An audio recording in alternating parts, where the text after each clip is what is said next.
Hello, everyone. I'm Captain Logan, and look, it's Austin the Day Ghost. How's it going? What's up, everybody? It's time for another watch party. This is a sort of blind watch party. It's going to be semi-blind in that tonight we're doing a movie that I have seen before and Austin has not. Austin, you doing okay on your end there? Yeah, sorry, I'm trying to get Chad up. There we go. Oh, okay. You had a look on your face like something has gone horribly wrong. Something had gone horribly wrong. It was a nightmare. Austin is having some technical difficulties tonight with Skype and his laptop, so he had to move over to his, well, not his laptop, but his headset. So he's having to move over to his phone, and that's why it took us a little bit of time to get started. I don't know why I had to explain that. That's not interesting to anybody, but we're pretty late, so apologies for that. Anyway, welcome everybody. Tonight we're doing Twister, which was not originally on the docket. I was gonna do a fun, silly blind commentary, and we'll do this eventually, but it's not time sensitive or anything. We've been doing a lot of X-Men stuff lately, and we're gonna, by the way, John and Jason and I finally review X-Men 97 next weekend. We were supposed to do it this weekend, and I've got family in town that I didn't know was coming, so I'm not able to do that tomorrow night like I had planned. But anyway, had X-Men on the brain, so we were going to do the Generation X pilot from the mid-90s, from like 1994. Not too far off from the year of the movie we're doing tonight. No. That pilot that aired but didn't go to series with Matt Frewer, and I've never seen it, and we're going to do that eventually. But somebody brought up Twister. I think it was Robert Wild. I think so. Brought up Twister on a stream we did on Wednesday, and he was like, hey, are you guys going to do that before Twisters? And I was like, you know, it's an idea. It might be funny to watch Austin see that for the first time. And then I decided to go ahead and front load it, because I don't know if that movie comes out in a month, and I don't know if I've got another week we could put it on. So we're doing Twister tonight, and thanks to Robert Wild for this suggestion. This is not an official request, but he did sort of request this. And but also sort of boo to Robert Wild all at the same time, because he seemed like he really wanted to see us do this. And then he sent me a message earlier this evening and said, okay, so Cap, I apologize if this ends up being a horrible experience, because I've never seen Twister, and I have no idea how that's going to go. No. So he doesn't even know this movie. I also don't think he's going to be here tonight. No, he said he couldn't make it, but he'll listen to it later, I'm sure. Yeah, but still that a-hole. Well, I'm celebrating, Cap. I got your favorite thing. I put ice in my drink. Look at that. Look at that. Yeah, I get to make fun of him for all the noise that's going to create. Exactly. Yeah. Well, maybe you can do like an experiment and try to see how much you can make that sound like a tornado. Okay, you have to keep working on that, because that's like a F-5. Well, I also live in not Twister County, so that's true. See, I am broadcasting. This stream is half being broadcast from the tornado capital of the world, because I live in Kansas, not central Kansas. So I say the capital of the world. You get more tornadoes a little bit like west from me, but we still get them around here. Obviously not as much in the city, but it happens.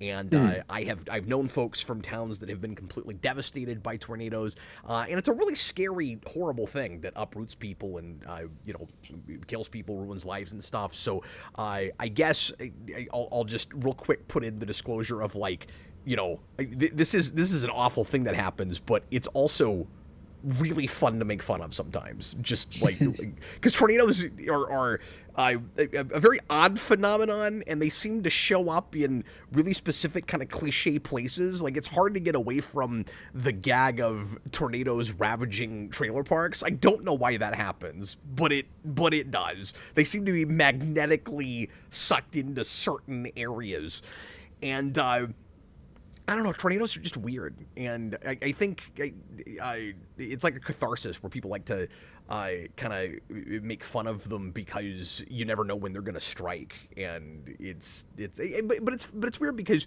I think there's more jokes about tornadoes than there are like tsunami and any of those other like big scary natural weather disasters that happen because of a combination of wind and other factors.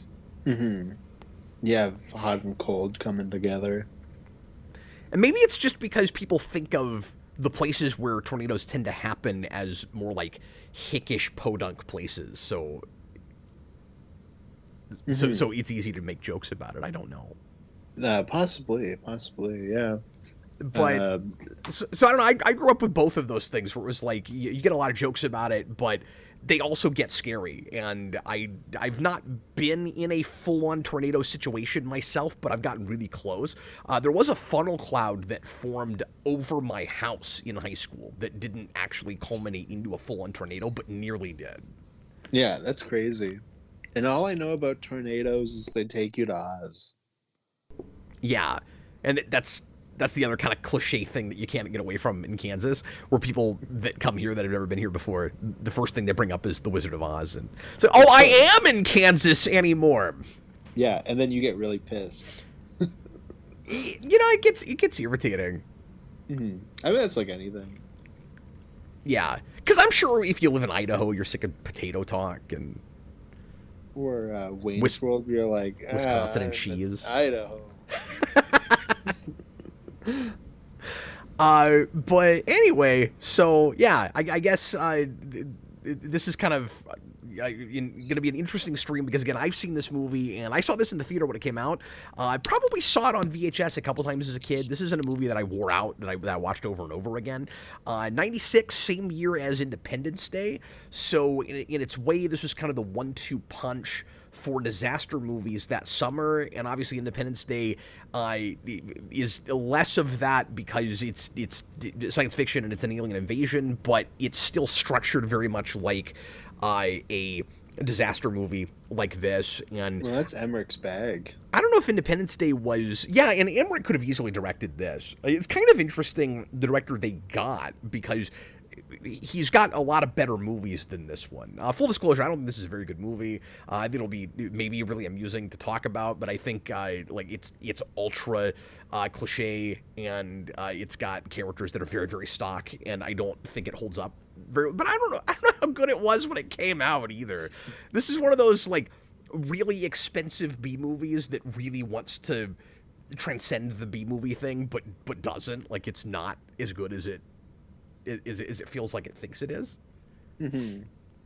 No, for sure. We'll see if you agree with that as we get into it, because I've got you at a disadvantage. My main worry is that it's going to be boring, so we'll see. As long as it's not boring. I think it's going to have ebbs and flows. I think you'll be entertained by some of the action sequences, and I think when people start talking, you're going to take a nap. Mm-hmm. Although maybe not. Maybe some of the goofy things that people are saying, because there's a lot of like not very good ad-libbing in this movie. Oh no. But I don't know if you know who directed this. I don't. This is, and I always forget his name. All I know about this movie is the cow. Sorry, the cow. Yeah. No, you're good. Jan de Bont, who directed Die Hard and Cujo. He's got a pretty big. That's not who directed Die Hard. No. No, Die Hard's what's his face, the guy who did Predator. Oh, he didn't direct it. Maybe he. I'm sorry. It's in I'm blanking on his name. It's in his list of. Maybe he co-wrote it. I'm not sure, but he worked on it. Mm-hmm. Oh, okay. Oh, he was the cinematographer. Okay, so he probably did cinematography for a lot of big movies before he directed anything. Mm. Oh, you know what? No, that's right, because the first... Sorry, it's all coming back to me. The first movie he directed was Speed. Oh, okay. And I haven't seen Speed in, probably 15 years at this point, but I remember liking that a lot. I was going to say, I stand by what I said, though. He's got better movies than this. Yeah, for sure. But anyway, yeah, no, I was just looking down his list of projects and forgot momentarily that's not who directed that. This is another Spielberg project that Spielberg almost directed and then ended up giving it to somebody else. There were a lot of other big directors that nearly took this before they got to him. This is also a movie that Tom Hanks almost was in and passed on and suggested Paxton, and that's how he got that role. Oh, okay. Interesting. So yeah, we're gonna blind watch it, and I have seen this somewhat recently, but I was really tired that night and fell asleep a few times. So it'll be a little bit blind for me as well, and I just think it's gonna be fun watching this with a Canadian that has never experienced anything close to a tornado. Yeah. When's the good snowstorm movie gonna happen? I was gonna say, what's the worst inclement weather that you get there? Is it just big ice storms? Yeah, it would just be that, I would think. What's the like highest number of inches of snow you've seen? I don't know by inch, but I know it went over a door. Wow, that's Like on a crazy. house. Yeah. Oh yeah, I'm sorry. You guys use the metric system, but I'm ching. Well, the metric system goes, it's about over the door. Exactly. I know how much snow it was in kilometers. Which is funnier because that sounds much more like an imperial system thing, where it's like, I don't know, it's like 8 doors. That's really funny. The imperial system is whack. Noelle Anderson says R.I.P. Paxton. Yeah, absolutely. He died, what, 5 or 6 years ago now? Yeah, a couple years ago now. I think the last thing I saw him in was his appearances in Agents of S.H.I.E.L.D. Yeah, of like newer things, probably that too. And this is kind of like that in that he really elevates the material, but it's still not great. Mm-hmm. Yep. I don't know. We'll see what It's not Austin great in thinks. that. We'll see what Austin thinks as we get into this. Yeah. All right. This movie is not streaming anywhere, so if you want to watch it with us and you don't have a copy, you'll have to rent it on Amazon, or YouTube might have it. I'm not sure where else. Or Google how are you watching it? Twister full movie. And maybe you'll find something maybe you won't. At your own risk. But I find that when you do that, you have to never pause it, or you might have to start completely over. Yes. Have you ever had that with those websites? Don't use 100%. those, kids. Don't use them. It's $3.50. But if it's on Internet Archive and this isn't, then it's okay. Because Internet Archive rocks. But Okay. yeah. Is that technically legal? I don't know. I think people just upload stuff onto it. I have no idea how it works. Oh, okay. We don't actually know anything here. Yeah. Well, Internet Archive's funny because I've watched movies on it where people have uploaded their like VHS recording of like a local TV channel where it's like a local TV host talking about the movie between commercial breaks. That's great.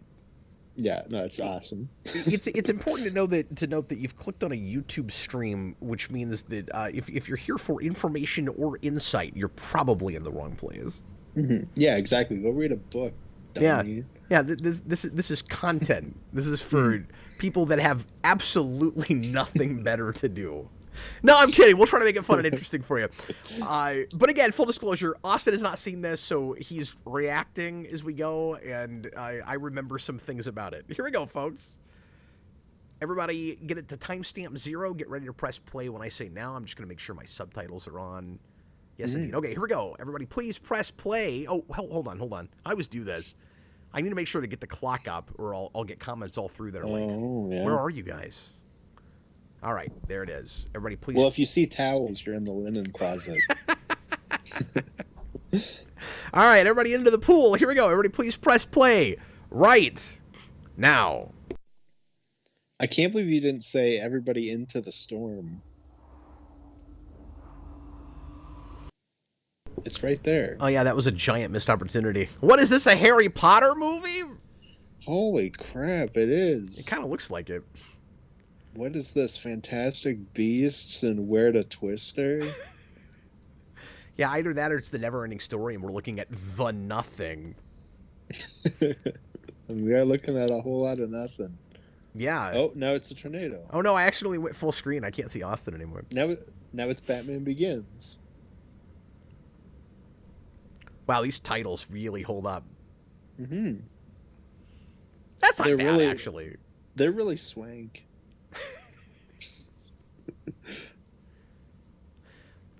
So this movie is very much a time capsule of time and place. It is 1996. It will feel super 1996. Just Well, and when I think of 90s, like I think of disaster movies. That makes sense. Well, and this was really the heyday of that. There's a lot more of that in the mid to late 90s. Yeah. And this movie was pretty popular. This was the second highest grossing of that year. Mm-hmm. Which is why 30 years later, somebody thought maybe they could still get some mileage out of it in making a sequel. Yeah, and it would have, I guess, if it did that well, it would have made sense to do a sequel then. It feels weird to do a decades later sequel to Twister. Yeah, but... it really does. Originally, it was supposed to be a remake. Oh, really? Okay. Yeah, and I'm not sure why the compromise happened to then go back and do a decades later sequel, because apparently, I read about this earlier, apparently Helen Hunt came to them when she found out they wanted to do a remake and said, why don't you let me write and direct a sequel? And they turned her down. And then they made it an in-continuity sequel anyway and wanted her to be in it, and for some reason she's not in it. I don't know if she just said no or if they changed their mind on her or what. But probably because of that. She was like, nah, like, you didn't let me make my movie. Yeah. Yeah, that's funny. And I mean, it's going to be hard to say if that would have been better or worse, not knowing what exactly she was going to do with it and not knowing what they're making. All I've read is they're making a big deal out of climate change. Oh, okay. They got to have that. Well, and I guess there has to be a lot of twisters. Right. Yeah. Well, because a sequel to a disaster movie, you got to go bigger. Mm-hmm. And this ends with multiple F5s. So what else are you going to do? I guess a bunch more of them. Or is it just a giant one? I can't even remember now. I fell asleep in the third act last time I watched this. Well, you know what my prediction for the end of Twisters will be, Kat? I think it is just a big one. Oh, so okay. So then you'll have multiple ones in the next. What were you going to say? Said, you know what my prediction for the ending of Twisters is? Oh, what's that? So there will be a ton of Twisters, and they will all come together to form a super Twister. And then they're going to be like about... Actually, I guess this doesn't work because Helen Hunt's not in it. But maybe in this version, I guess it's a surprise, but she is in it. Yeah, maybe it'll be a sleeper thing. Yeah, exactly.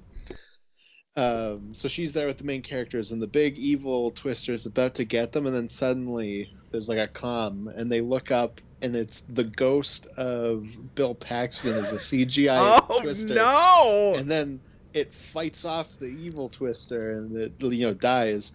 And then Helen Hunt gets her moment where she says goodbye to the CGI Bill Paxton Twister, and like the bottom of it lifts up and wipes a tear from her eye, and then it disappears into the night.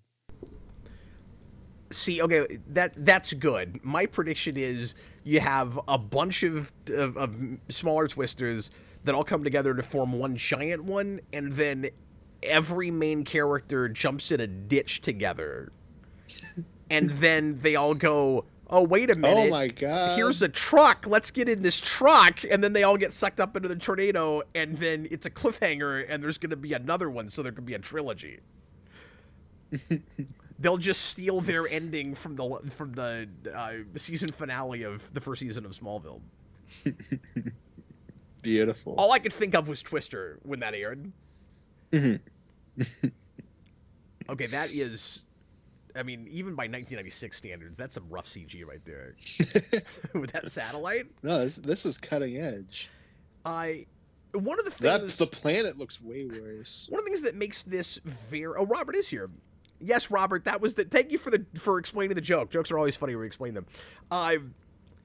That was one of the things that makes this feel very much like everything else with 1996 here. This movie oddly feels...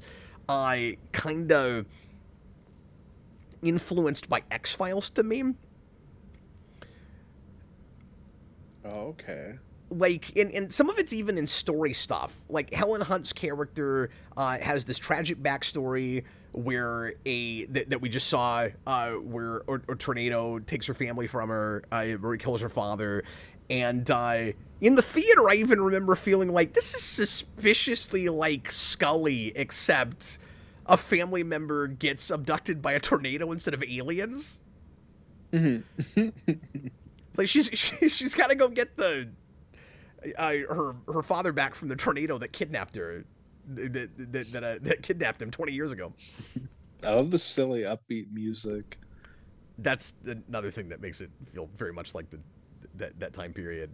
Except this soundtrack is nuts. It's all over the place. It's 19 different movies. Just wait. Like, it's amazing. Yeah, maybe this started as an X-Files episode, like Final Destination. Yeah, I mean, there's nothing supernatural about it.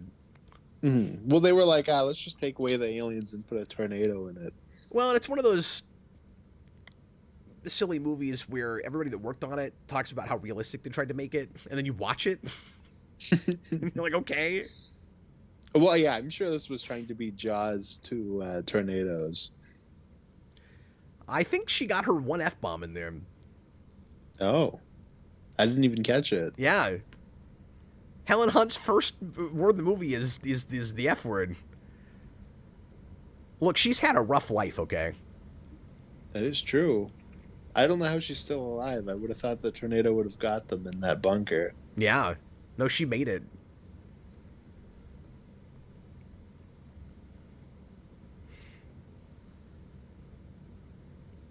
So, if memory serves, this movie is kind of filled with comic relief characters. It's also got like a Tremors vibe right out the gate. I was just about to say this is also very Tremors. Oh, it's Cameron from Ferris Bueller. Yeah. Yeah, this is a cast full of people that you'll recognize. Thomas Lowe says your tornado rant from Man of Steel Rewind is timeless, Cap. Yeah, that's all I could think about, again, going back and watching this. This gets more of that stuff right, at least, like what you're supposed to do in a tornado. At least that tornado scene is madness. Like, even I know it's madness. At least when she loses her father, they're not hiding under an overpass. Like, what the hell are you doing?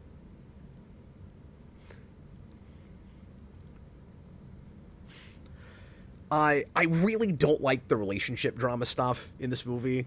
It's very TV. It's real predictable. It's real obvious. Mm-hmm. It's just, of course, he's got to go on one last job with his ex-wife who does what he does, and they both put their careers in front of everything and couldn't make it work together, I guess. I forget what exactly the deal is between them, but I'm sure every disaster movie. Yeah, exactly. And he's affianced to a woman that he doesn't care about as much as his ex-wife, but he's trying to move on. You can kind of imagine where all that's going to go. Mm-hmm. Of course. They get pretty melodramatic with it. I mean, that's just what I think of this period with. Because, like I said, I think of the mid to late 90s a lot for this genre. Yeah, absolutely. And I think this and Independence Day together are probably the reason that we got so many of them right after this. Why you get Volcano and Dante's Peak in the same year. We had like the Volcano year.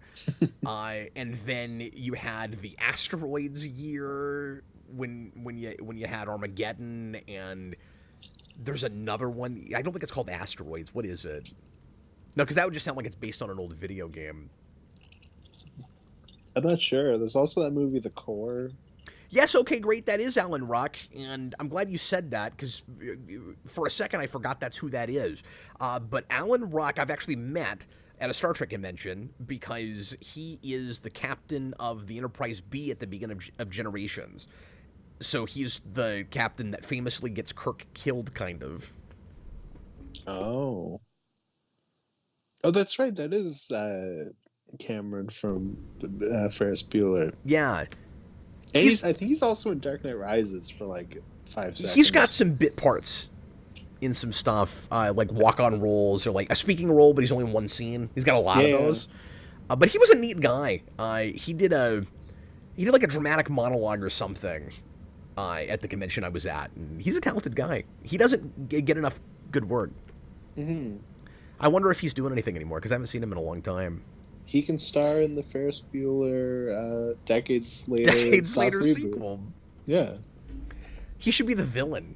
He could be after that first movie. I've never seen that, but it's really good. He could be like,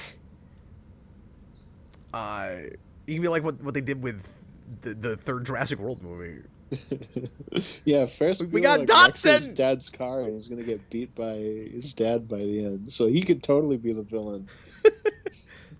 So all of this just feels like padding to me. You know, 100%. Like, you always got to have this, and you know, some disaster movies handle this a little bit better than others. I think Independence Day maybe does this stuff slightly better, although that's not a great script either. The difference is that's a movie that I loved a lot when it first came out when I was a kid, and it doesn't hold up at all to me. And it's got 8,000 characters. Yeah, and it's kind of more uneven narratively than this, but this is such a rote script, it's almost worse because of that. Mm-hmm. And so I don't know, it doesn't feel like we're like building to the exciting action. It feels like we're just sitting around for a while and then we're gonna get there. It's like I don't really care about these guys signing divorce papers. Like, just get on with the tornado stuff. Mm-hmm. Yeah. None. This is like the type of thing that Jurassic World was going back to. Yeah. Well, and that's another thing that I meant to bring up right at the beginning is a lot of the things I don't like about this movie also track with what I don't like about Lost World. Sure. Which I think is also this year? Or is that 97? That's 97. Yeah, that's the year after this. Yes, because it's the year before Godzilla. This is with relationship stuff that I cannot begin to care about. Yeah, it's wouldn't it be... Bill Paxton's awesome, but they're just like, play boring guy. Yeah, and like, obviously you want to introduce your character motivations, and it's good to make things personal between characters, but it just all feels kind of stock and rote, like I said. And there's Dorothy. If you're gonna get as silly as this movie is gonna get, do something crazy like don't even have the divorce papers come up until they're in the middle of a tornado, and then like they're chasing a tornado. It's like, oh, by the way, I need you to sign these divorce papers. There's like wind everywhere. If you have to do it, do it in a moment like that. Just make it make it ridiculous. Yeah, make it a little bit more fun while you're getting the exposition out. Yeah, I think it just doesn't really balance the silly stuff with the drama very well, because it's not really interested in the drama, but it's trying to fake you into taking it really seriously. You guys are right though. Okay, Great says divorce was big in the 90s, and Robert says it's not a real 90s movie without a divorce subplot. Well, and Jurassic World does that, and then it just drops it. You remember that?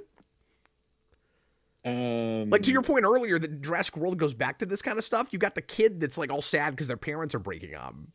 That is true. And then it like never comes up again.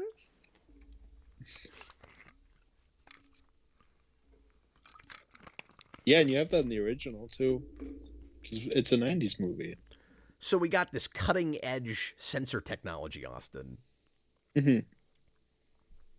These look like pumpkin bombs that weren't colored. Yeah, kind of. Like cherry bombs, yeah. And so they're supposed to map a tornado, and then they'll have more telemetry data so that they can have like better response times. Mm-hmm. And so I mean, that's a decent premise. Like, it gives you a reason for them to be getting into these dangerous situations beyond just, we love the thrill of the chase. So I like that on a conceptual level. What's really funny about the fact that we're doing a Decades Later sequel with this, because I saw the trailer, and it has exactly the same sensor technology. Mm-hmm. And I'm like, well, you're immediately going to lose me if you don't have drones in that movie. Because what makes it so dangerous with this is they have to put it in the middle of the road and hope that the tornado sucks it up, and they have to be really close to it and put themselves in danger. If you came up with this now, you just fly it into the tornado with a drone, with a remote drone. You could be miles away and just fly it in there. Yeah, you could do not this is a good movie, but like the Blair Witch sequel thing where the technology is way crazier, like that. And maybe they are doing that, stuff. But it seems like they're doing kind of the nostalgia bait thing, which is so weird with this, because I don't know how nostalgic a lot of people are for this movie, where it's like, we got to make sure and get all the big iconic images like the cow and Dorothy. Because it's iconic. Yeah, I think I saw the trailer in front of another movie, and I was like, oh, there's the cow. Yeah, I have that. Of course. Robert says the trailer did have drones. That's the only thing that makes sense. You have to do that. Robert says it would be cool if this followed the structure of something like The Birds, where all the personal drama is entirely dropped in the second half and it becomes just a pure survival movie. If this movie ended with a bunch of tornadoes on a telephone line, this would be the greatest film of all time. Well, and Jurassic Park kind of has that too, but it's not like real heavy with a romantic subplot. There's just stuff kind of hinted at. Yeah, Jurassic World is way more focused on like the meta narrative than anything else. Yeah, but I'm just talking about like the original movie, like Jurassic Park, where. Oh, sorry, did you say Jurassic Park? Yeah, I said Jurassic Park, where it's. Sorry, I thought you said Jurassic World. No, that's all right. Maybe I did. I meant to say Jurassic Park, but it's got. It's focused a little bit on some character stuff at the beginning, and we've done a commentary on that movie, and I complained that we didn't focus enough on characters and ideas, but just to his point, it kind of does the same thing where by the second half, it's much more about just the chase. This movie tries to integrate it throughout. This is another thing that I think is super like standard and cliche, where like right out the gate, we're 15 minutes in, and you've already got to have your evil stormchasers. Okay. And they have a black truck? Yeah, because of course they do. There's black vehicles. Which also reminds me of The Lost World. They're coming to Kansas to capture all the tornadoes. We gotta stop them. But doesn't this already just feel like that movie with tornadoes? Yeah, and I hate Lost World. Oh, I can't wait to do the commentary with you on that. We should get it as close as possible to this and see if we can get you to jump ship and stop doing the channel. He's like, look, if you keep showing me Lost Worlds, I'm done. Okay, great. That's the perfect way to put it. Whimsical. He says this score is too whimsical for a disaster movie. Yeah, that's what I was talking about earlier. Is it's so bouncy, like it doesn't know what it is. Oh, apparently Michael Crichton worked on the script of this movie. Yeah, he and his wife were paid almost $3 million to write this movie, and it sounds like a Michael Crichton premise. And I kind of wish he'd just written this book, because it might have been a cool book. Yeah. Because he could have gone a little bit more full-on sci-fi with it, where they actually learn some things about tornadoes, and he makes up some pseudoscience about how they work. But we don't really get to any of that. When didn't he direct Lost World? Or not Lost World, sorry. Westworld. I think that's right. So I wonder what it would have looked like if he maybe did that for this. Robert says Jaws has some whimsical music. I guess, but the difference with this, and I didn't think of that. I didn't think of this until OK Great said what he said. This sounds like whoever scored, I got to look up the name. It sounds like the composer thinks he was scoring a children's film. It sounds like a children's film. Yeah, exactly. Like you think like the Country Bears are going to show up. Mark Manson, who apparently worked with Zimmer. Okay, he does this because he scored Speed, and I don't think that has a bad score. He scored the original Bad Boys. Okay.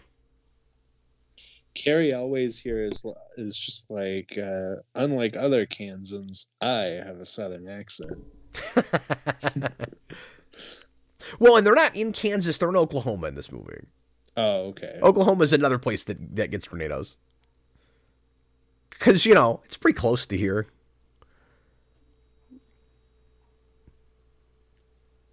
Come on. Like, the further south you go, you don't get as much. But in Oklahoma, obviously, is more southern than Kansas. But, like, Arkansas doesn't get a ton of tornadoes. But Oklahoma gets a decent amount.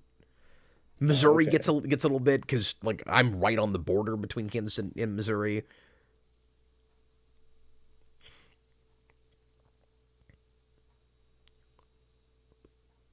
Okay, so I want to know why Bill Paxton sees anything in this woman, and I want to know why this woman thinks it's a good idea to go with the stormchasers, who she thinks are insane, for getting into this dangerous business, and she's just going to spend the whole time screaming and complaining about how dangerous it is.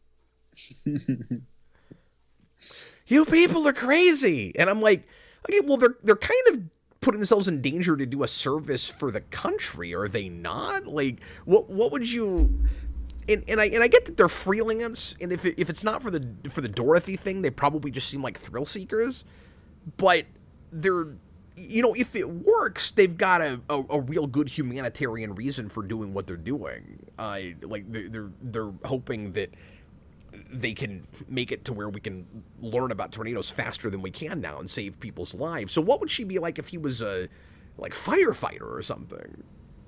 Mm-hmm. Yeah, I don't know. Somebody throw a goddamn cow in this movie already. Yeah, I'm sorry. I'm padding for time because that's what the movie's doing. Yeah.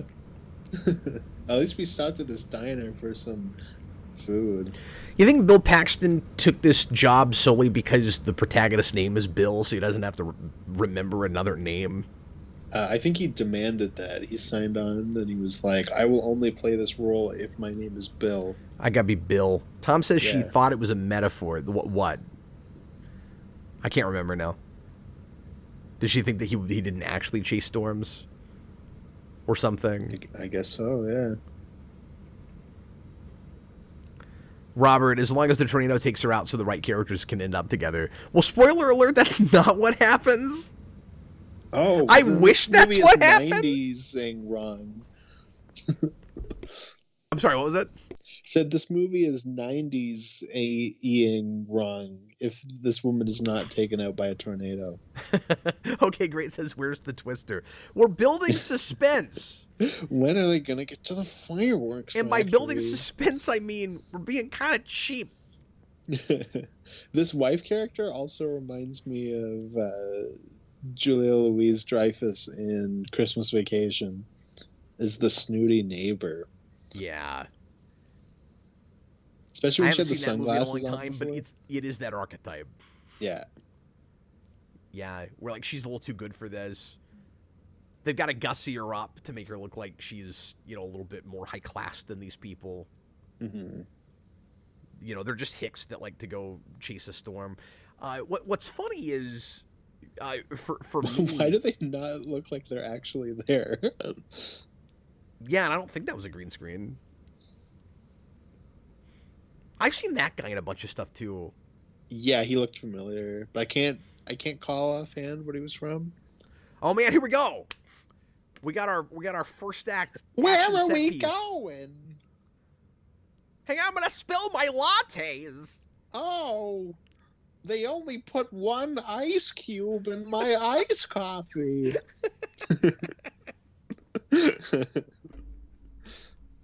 I need more wontons.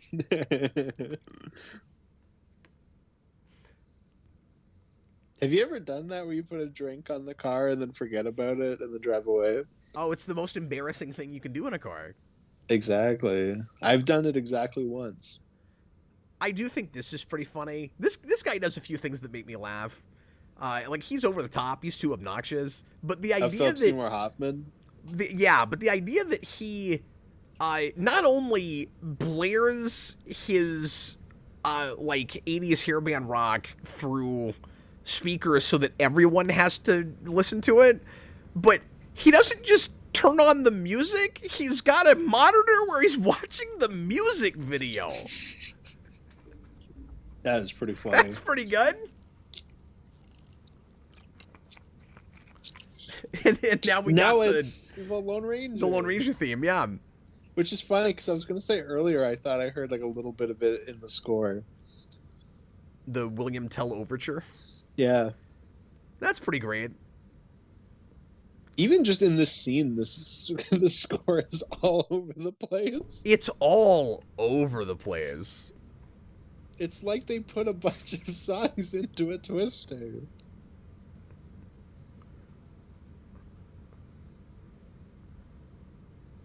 But, like, wouldn't you automatically be a little more with this movie if it opened with this scene? Probably. I just mean, you know, it's silly, it's over the top, it sets the tone of the thing, like, it took us too long to get here. Oh, now it's just done. Well, now it's serious because the disaster is about to happen. It also will get very convenient how frequent and how large the tornadoes get. Where, like, they have to build in size, and they have to only happen when the story needs them to.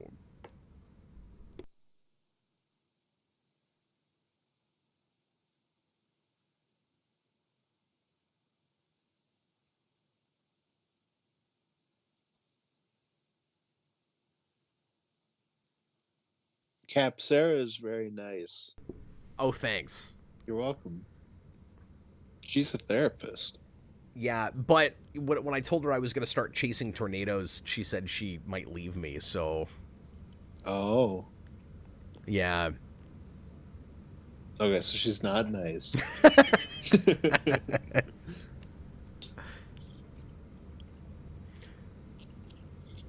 Maybe you need a therapist because you got, like, anger management problems. You need a therapist because you've been killed by the alien predator and Terminator. That's hilarious. And Agent Coulson. Thomas Lowe says the entire movie only happens in Helen Hunt's head. She's in a mental hospital the whole time. That'd be awesome. I wish that was the big twist at the end. This movie doesn't have a big twist at the end. It's just a big twister at the end. That's a big twist. Term. So I'm expecting the next movie to have multiple twists at the end. Oh, 100%. Like we did last summer. Mm-hmm. Like I still know what you did last summer. Yeah, this is all supposed to be very charming. And Bill Paxton's doing his best, but... Okay, that's kind of funny. I know her name. If nobody says Twister, I hardly know her in this movie, I'm going to be angry. Oh, that's not going to happen, so you're gonna get angry. Nah. Oh, I'm sorry, I got to put this up in neon lights. Denial. No stairway. Denied.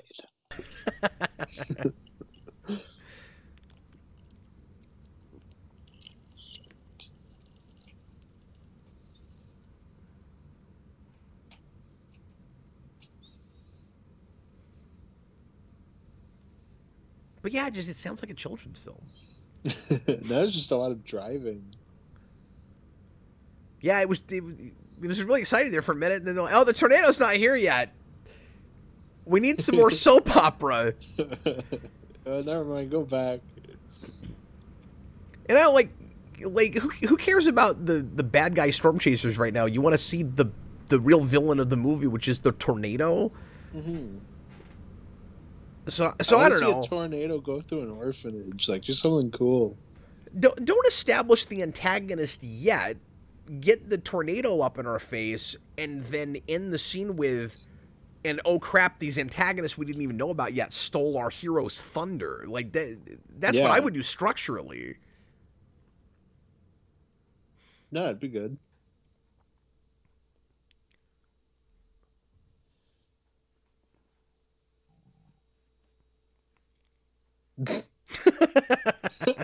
That was pretty good. Yeah, I was trying to think of a good children's movie to compare this to with the soundtrack. I think it's like Flight of the Navigator or something.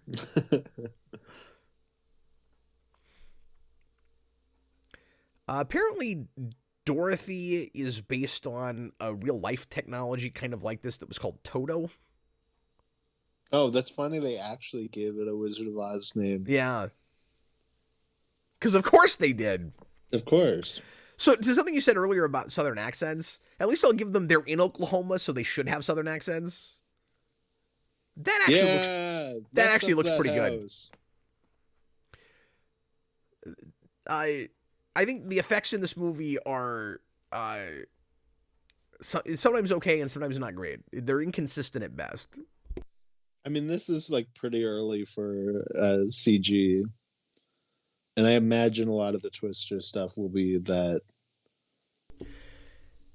Yeah, but we've come a long way by '96, and this movie doesn't have a small budget. So, like, when you're post like T2 and The Mask, and it's the same year as Independence Day, which has some really good visual effects. Yeah, but I feel like on the whole, we're still not doing great. Yeah, this doesn't look especially great. Yeah, but I thought I've seen worse. The house looked good. Yeah. But just wait till later when we get to the famous driving through a house scene. I'm curious to see what you think of the CG there. Look, they're just gonna hide under this bridge. Except for Ellen Hunt, she's gonna go look. Yeah, don't go under the overpass. Although in this situation, like, I'm not sure where you go. Dummy, you can see it. Like, at least they don't get back in the truck. Like Alana. Michael Carter says, and yes, tornadoes roar in the movie. Of course they do. They do kind of have a roaring sound. Although you can get away with that a little bit because if you've got enough, I don't know. I was going to say, if you got enough stuff like crashing, clanking together in it all together would make kind of a cacophonous sound. But it does sound a little bit animalistic. I just hope it's as good as the shark roar from Jaws 4. Well, I mean, you're already pretty much hearing what it sounds like. Like it. Oh, okay, yeah. It's kind of roary. Mm-hmm.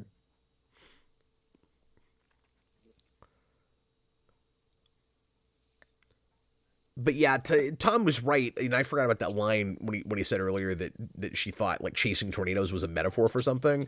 So like, I'd forgotten about that. So you're telling me that she never actually knew what he did for a living? Well, I guess he got away from it, but what did you think it was a metaphor for? Like who does that? He's like, what'd you do before? I used to chase tornadoes. I'm not going to ask any more questions. I think that's a metaphor for some other occupation. I'm not going to ask any questions about it.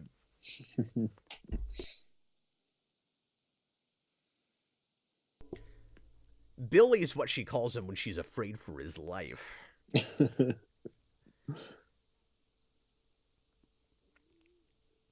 Yeah, it does make it seem like he's a kid. I think one of my frustrations with this is I think that Helen Hunt and Bill Paxton have potential romantic chemistry if only they weren't at odds with each other, because I don't think the writing with that is good. And so I just want them to be a couple, like a duo at the beginning that does this together.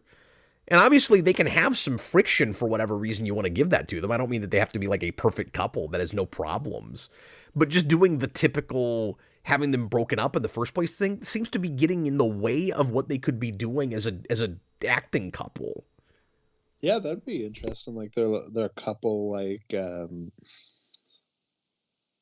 I can't think of what I was gonna say, like the those two paranormal investigators, but I can't think of what their names are. But the Warrens. Oh, interesting. That'd be cool. Oh my god. Just kicked the hell out of that glass. Yeah, and maybe you could get some dramatic mileage out of, you know, like they ran off together to do this and their families have kind of disowned them. And so like all they have is each other. Like you could do something like that.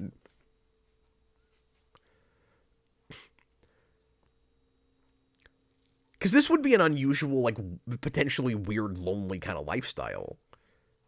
Doing it independently like this. Because it's important to know that they're not professionals. Mm-hmm. And so, like I said earlier, there is that thrill-seeking aspect to it.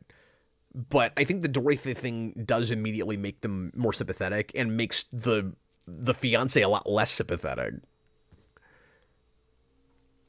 Yeah, and I mean, I guess this is probably still at the beginning of like when that trope got really bad, but like I don't know, I still feel like this is tropey then. Yeah. Thomas, though, you're right. I should have invited John to this commentary. I don't know why I didn't do that. But John says he has nothing to add, so. Well, then I'm not going to apologize to John. Oh, look, there's some cows. Oh, that's foreshadowing, folks. Hell yeah. I want all of those cows to be there. Actually, none of them were black and white cows, though. Oh, so maybe it wasn't They're not even foreshadowing. the same kind of cow. Yeah, it's the wrong species of cow. God damn it. Who directed this? A hack? It wasn't the director of Die Hard, that's for sure. Oh my god, they're about to hit 88 miles per hour. Are you finding yourself just inventing better potential themes in your head that could be playing in the soundtrack right now? Well, I was just thinking this movie would be cool if it was just speed but fighting a tornado. But that, yes, that would also be better. It's just any other music. Oh, the radar is just the flag of Mexico. And this could have had just a good like rock soundtrack where it's mostly incidental music. This could be one of those movies that's appropriate for that. I thought that's where we were going with that Philip Seymour Hoffman thing, but we haven't really done more of that. No, and that fighting against the William Tell Overture is indicative of the whole soundtrack. Like, that was kind of a fun idea in the moment, and then we just got away from it real quick. Didn't really do anything with it. But that's an encapsulation of everything that's wrong with this score. Robert, I do blame you. Delete yourself. Robert, thanks a lot for this, man. I can tell that Austin is having a great time. Are your fears? Do you feel like your fears are being realized? They are. Like, this is definitely just kind of boring, but we also haven't really done much of the tornado stuff, so it could get a lot better.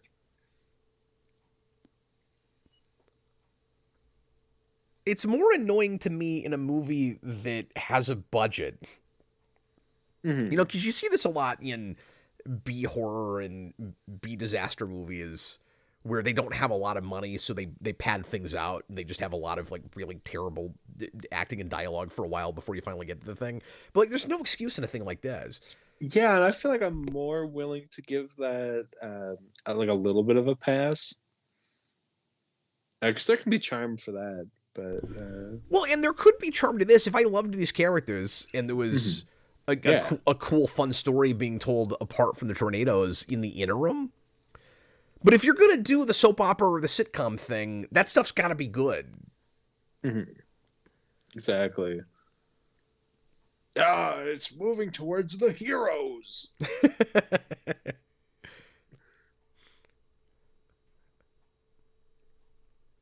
And I don't know if you caught it, but the big conflict between them is that these guys stole his idea. And so they also have a Dorothy thing. Yeah, I did. They had, like, the better machine because they're evil. Robert says now it's the pirate score. Even that would be better if the whole movie was da da da da da. There's a tornado. There it is. A tornado. A tornado. A tornado. There it is. There it is. It's spinning. It's spinning. It's a twister and it's spinning. Bum, bum, bum, bum, bum. It's twisting. It's twisting. Bum. Just anything. Anything. We'll make it the A-Team. Ba ba da ba. It's twisting.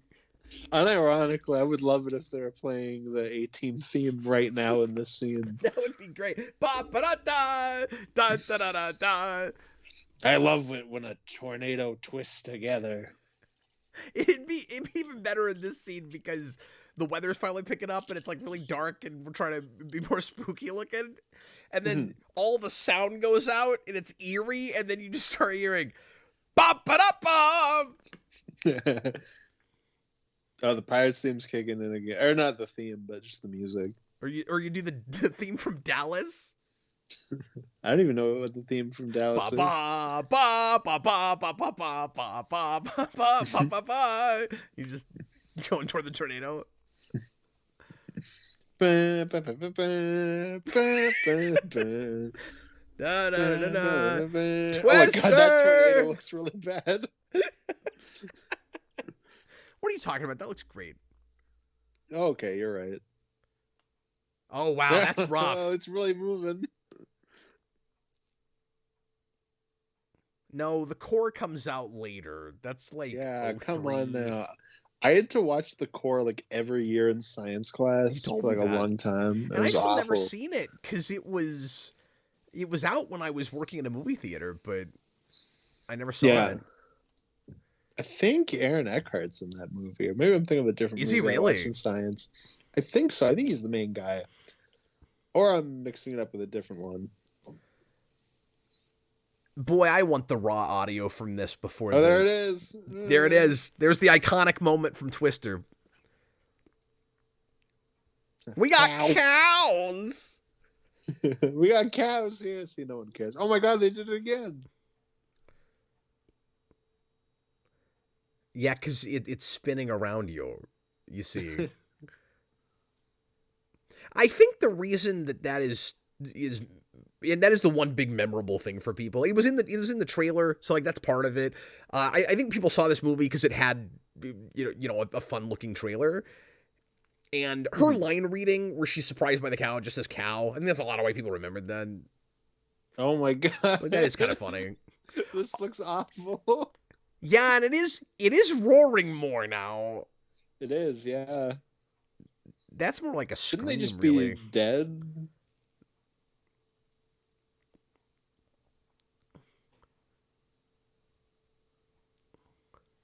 Yeah, why do those tornadoes sound like the smoke monster from Lost? Oh, okay. The tornadoes were like, we can't kill our heroes. Yeah, it's only the first. We're just getting into the second act now. Yeah. The very sinister tornadoes. Very calculated, Is this how tornadoes work? Where it's like there's one, and then 10 minutes up the road there's three. I mean, I think that can happen because if the conditions for a tornado are like spread far enough, then it could happen in multiple places. Yeah, that does happen. Oh, okay. I just don't know enough about tornadoes. But the sheer frequency and amount of them in this is kind of ridiculous.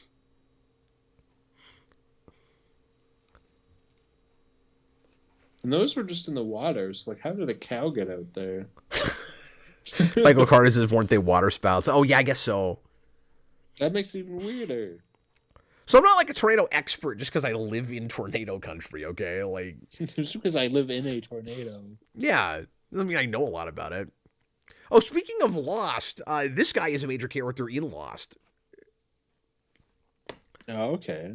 He is a scientist guy whose mother knows how to make a pendulum make you time travel. He's really good in that show. Food. Stop saying food. Food. We require sustenance. I like there's some potential in this cast. Why can't we have any meat?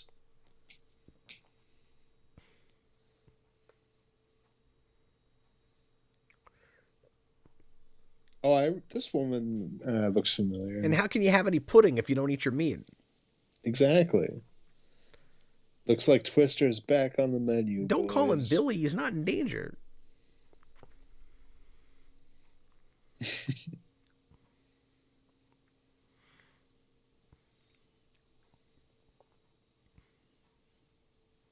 Don't worry, lady. It's not obvious you dye your hair.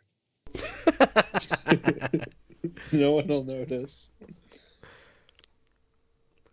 You just focus on your wind chimes. You're an older Southern lady in a movie about inclement weather. You got to have wind chimes everywhere.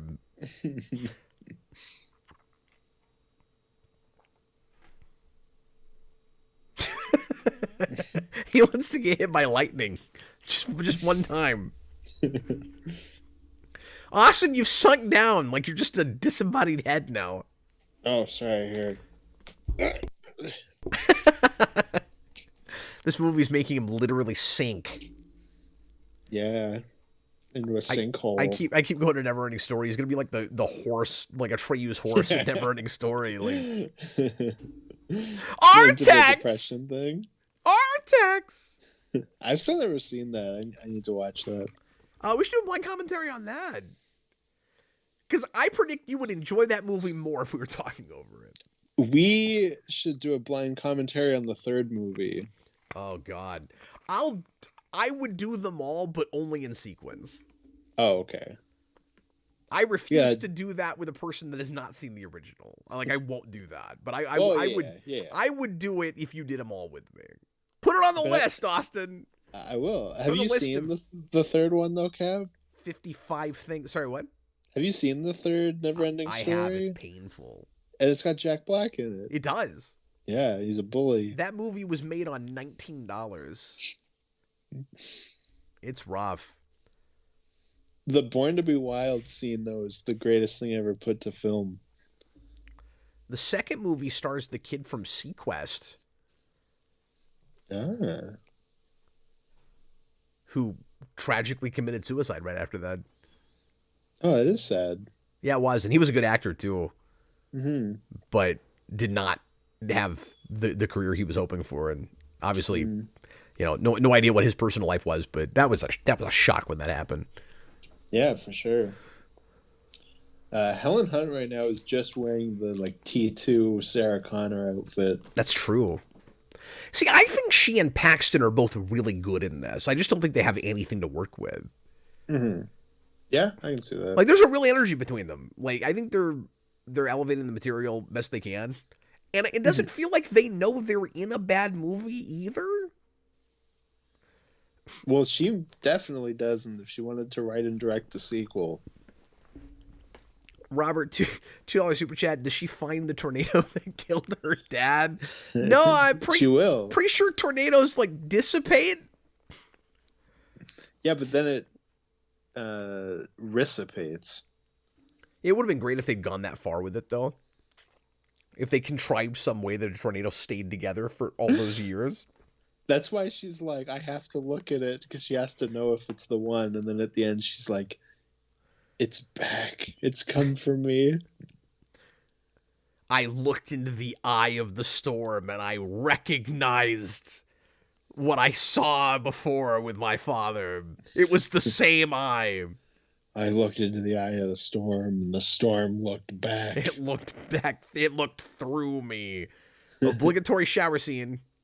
Yep. The way they put the camera there made it look like it was a POV of a creeper because you had the kind of towel there and just I don't know, something about the way that shot was set up. You have a tornado stalking her. Exactly. You're gonna have a tornado murdering a woman a la Psycho in a shower scene, or like Jack Frost in the shower. She's like, knife. Oh, it's the same knife. Knife to see you. These are the jokes tonight, folks. Yep. This is what happens when Twister gets in your brain. Yeah. Hey, Robert, this was a really good idea, buddy. Robert, do a flip. Do a barrel roll.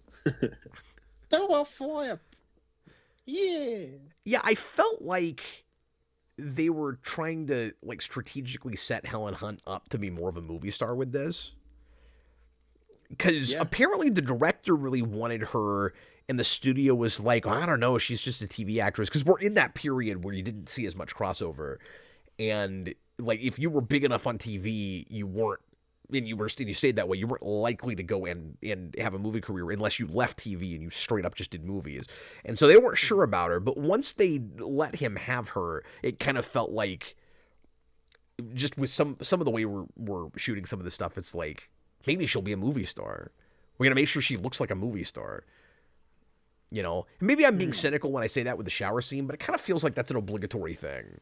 Where it's like, we got to have our, like, sexy main chick in a shower scene, because she might be really famous after this. But it's PG-13, so it's shot from, like, here up. Yeah. Yeah, she didn't even have to wear pasties or anything for that scene. She's fully clothed. Mm-hmm. And we just shoot her from the neck up. Robert, now it feels like a Hallmark movie. I would argue that a lot of this has felt like a Hallmark movie. I love Hallmark movies. Let's do some of those. Dan's Den, this is also a movie where actors don't matter. What do you mean by that? Now all of a sudden the score is the Transformers movies. I'm telling you, it's everything you've ever heard, and even things that came after. I mean, everything we've mentioned so far has come after. It's got pirates in it. Pirates is a decade after this. Almost a decade after this. The Transformers is a decade after this. Yeah. You better run. And, you know, sometimes a really exciting score can be used to, you know, elevate, you know, more mundane material. But this just feels like two things that don't go together. It's anachronistic. Mm.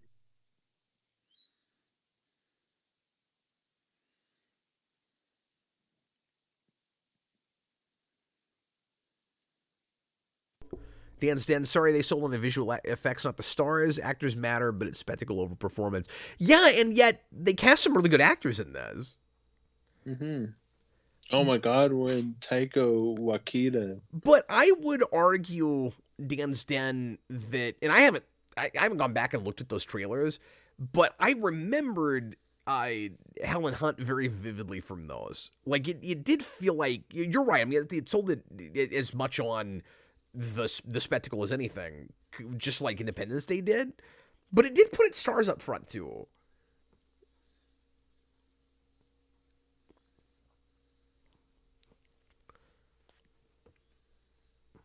What is this music?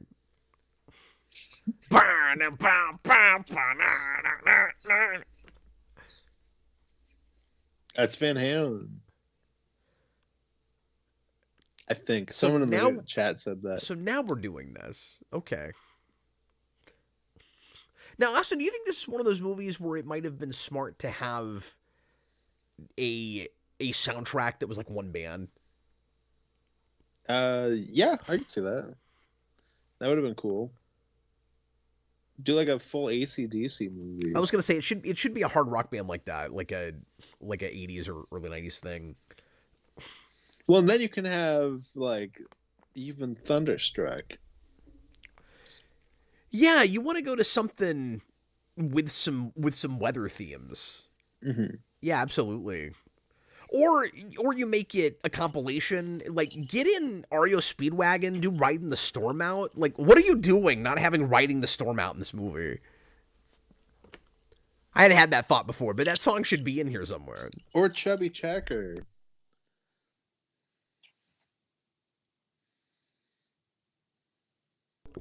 Robert put it into a super chat and says, now I want a Pirate Tornado movie. So does Austin. Yeah, Pirate NATO. I watched a movie called Clown NATO. That was pretty awesome. I've heard of that, actually. Really? Yeah.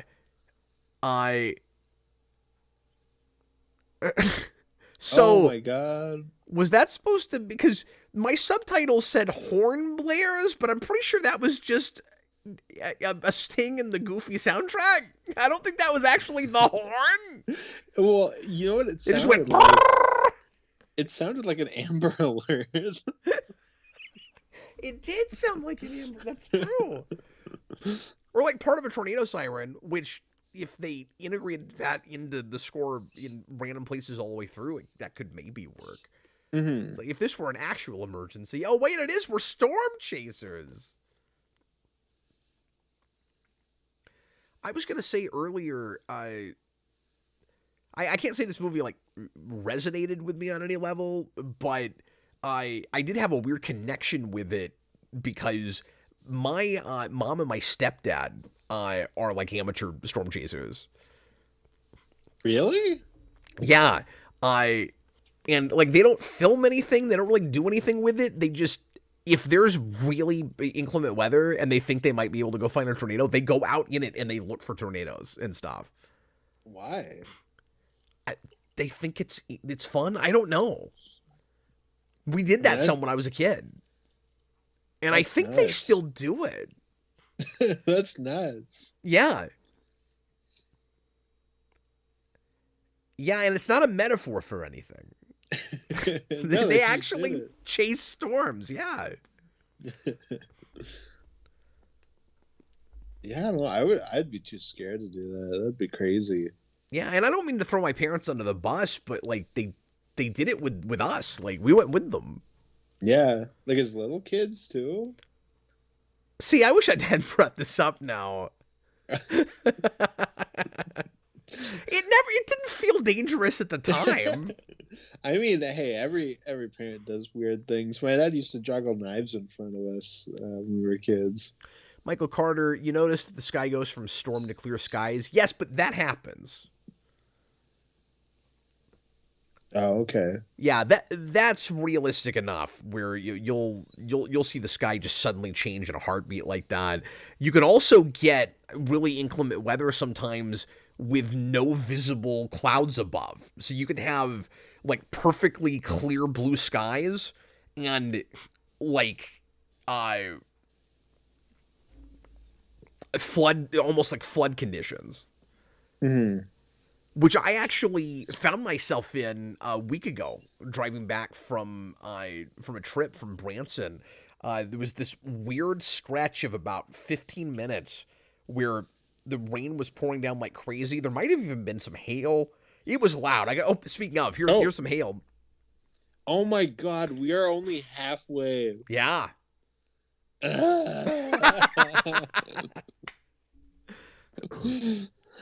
Austin, I can't wait to make you go see Twisters and review it with you. It's gonna be great. I can't wait to make that noise in the theater. But that happened where like the rain was coming down so hard I considered pulling over for a little bit and letting it pass. It was that bad, and it was completely clear skies overhead.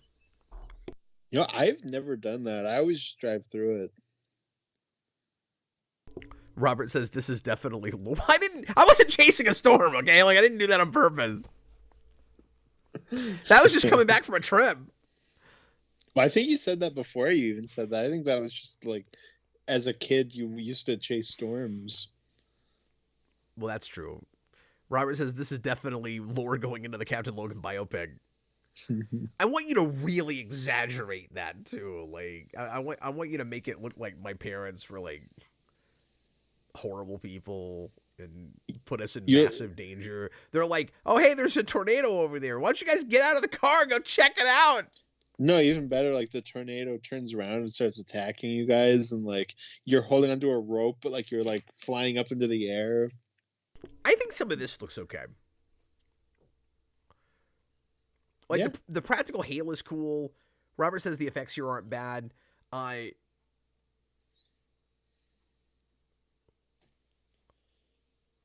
Whenever we're actually touching down, it's not great. I'm sorry. So why would you even have an umbrella? Like in this kind of weather, an umbrella's not gonna do anything. It's a metaphorical umbrella. Oh.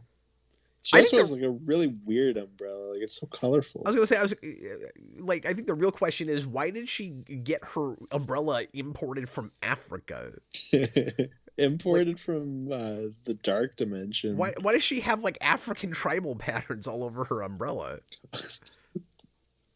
Oh my god! I just realized that was unintentionally bad, but I just meant from it's got like psychedelic Doctor Strange colors. Oh, I see what you're saying. Yeah. That's unfortunate. Oh god, boat. Oh, there's another boat. Is it the same boat? Do you think do you think they're actually in the Matrix and the cows were deja vu? Is that what was happening? Maybe. Yeah, what if this movie just ended with, oh, look, now she's the Jurassic Park guy. I can't think of what his name is. Newman. Okay, that explosion is really bad. Oh, see, I didn't think it looked that bad. That looked pretty bad. That looked like an After Effects image. But I was also more so looking at her, so I kind of caught it at the last second. So, but yeah, you're talking about, oh god, what is that character's name? I can't think of Dennis Nedry. Dennis Nedry. Yes, Dennis Nedry. Yeah. You didn't say the magic word. No, it's more like you didn't say the magic word. No, you're right. I didn't full on commit with that. Exactly. That's one of my favorite things in that movie. Okay, I'm sorry. I ruined it. Just try better. Dodson! We got Dodson here. He's the villain now. He's Peter Parker's He's going to be played by a dad. completely different actor. Well, yeah. Couldn't bring that guy back. What the hell? What the hell? This guy is like diet young Martin Sheen. Oh, you're absolutely right. Yeah. He could be Jason Wynn. In a prequel.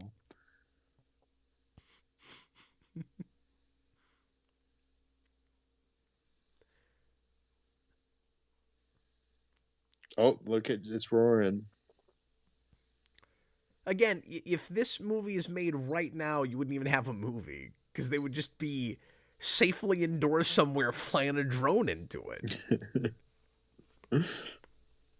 It'd be just satellite footage. So I have a question that you can't answer, which is his fiance, are we supposed to hate her? Because she does everything wrong. I mean, like, I guess she's supposed to be the woman he shouldn't really be with, of course, but they throw her under the bus to the point where she's like a cartoon character. Like, as soon as she pulls out, the lattes earlier notwithstanding, as soon as she pulls out the umbrella, you're like, you're an idiot. Is that also how tornadoes work, where they, like, pop down and then pop up and then pop down? I wouldn't think so. I'm pretty sure they dissipate on the ground, but again, I don't know enough. Like, I've never studied tornadoes. I'm not my parents with storm chasing. You grew up chasing tornadoes. You were born in them.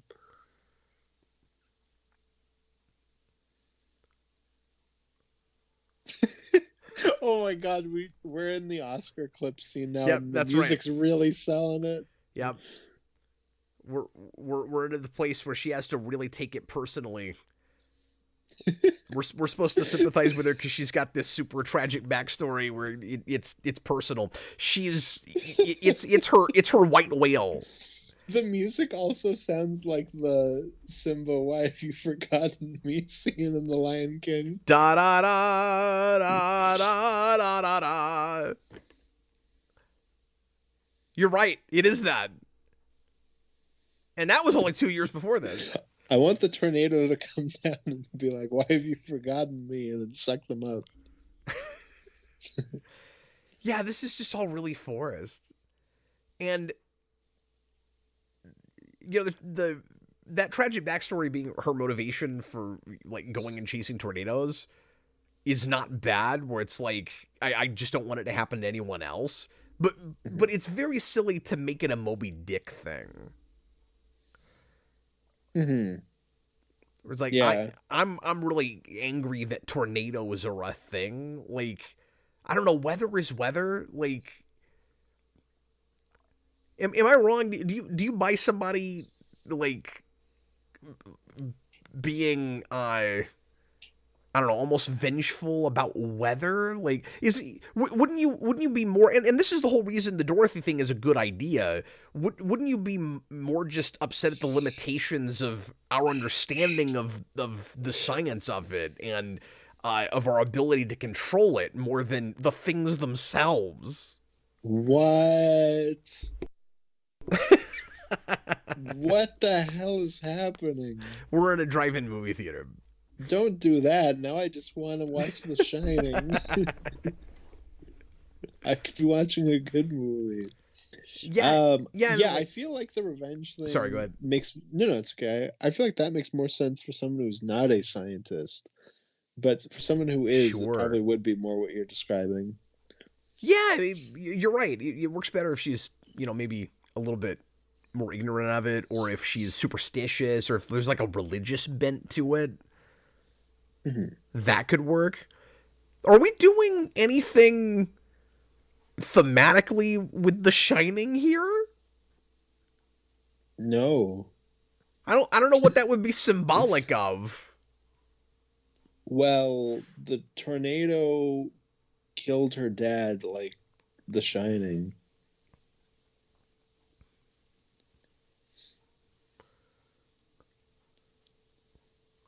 I also think, again, I think that can work, that tragic backstory, but I think it would also maybe be more compelling and interesting if it wasn't that on the nose. Like, if they were more full-on thrill seekers in the first place. Mm-hmm. And I don't mean to contradict myself, because I think you can have both of those things. I think they could start as thrill seekers and then realize that they can maybe bring something to the science.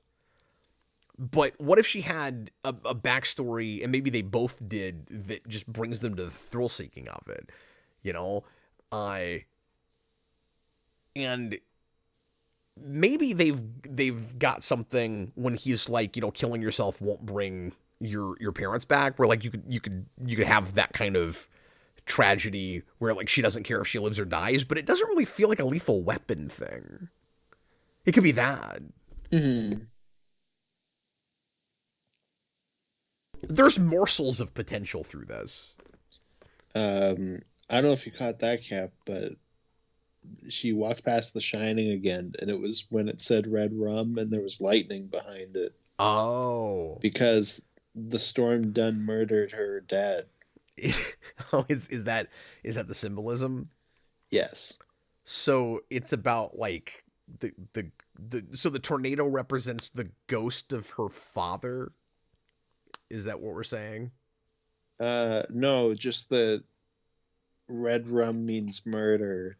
Oh. And the storm murdered. The storm murdered. Oh, I don't think when it's a force of nature, it's called murder.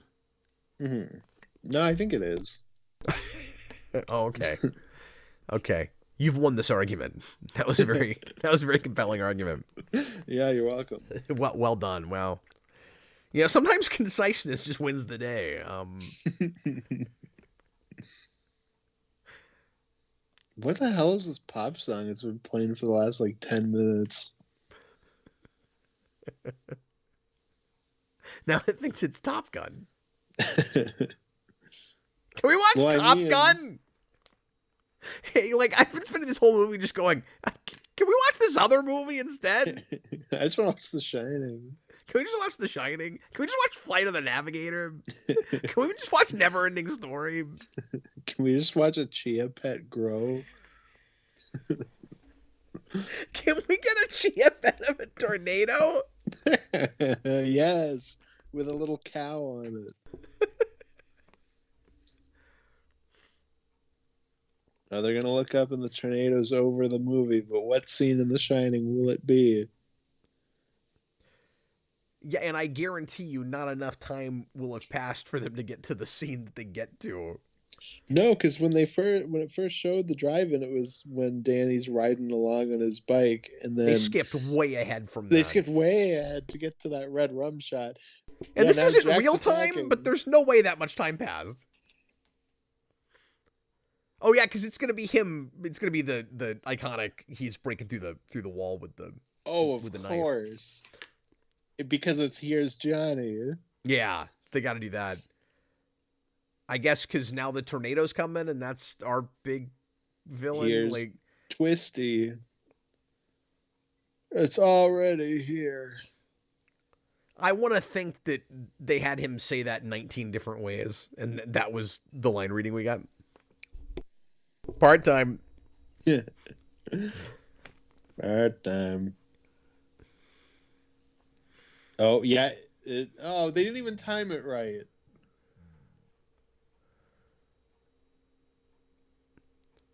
You must be ahead of me. Gonna... Are you already seeing? Are you already seeing Shining footage? What was like in the corner of the screen? Oh, I must have missed it.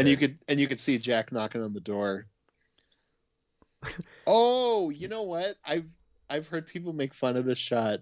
It's his face coming through the door is in the tornado. Oh yeah, that's right.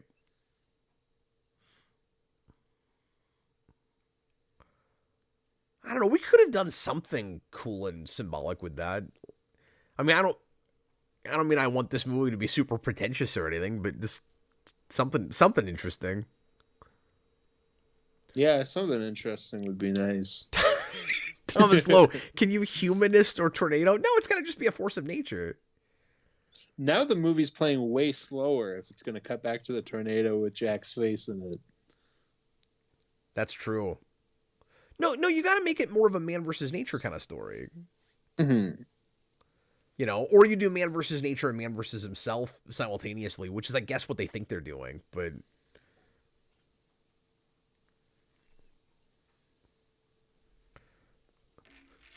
Austin, maybe the weather froze the reel.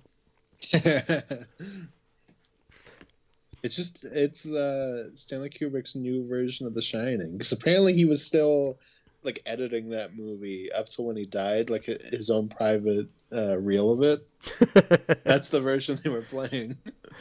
Also, if you're making this movie, you would have the obligatory shot where people are playing Twister while they get sucked up in a tornado, right? That'd be awesome. Wouldn't you have that? I hope that's in Twisters. Hopefully things happen in Twisters.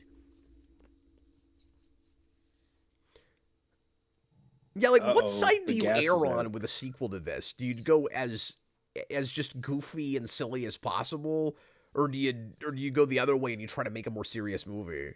Because it's kind of my worry is that, especially when I heard about the climate change thing, is that they're going to go, oh, this is an important like moment.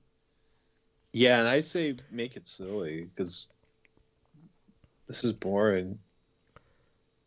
But that guy got hurt. The decades later soft reboot sequel is going to have much more reverence for this than anyone on the planet ever has. Mm-hmm. Precisely. Oh my God, Austin, I need you to wake up, okay? I don't want to do this by myself. Wake up! Get out of bed, John.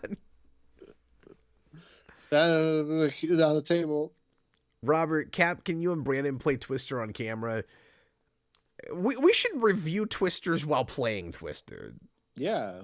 That's how we should handle it. And I should invite Brandon to go see that movie. That sounds like a fun thing for him and I to watch together.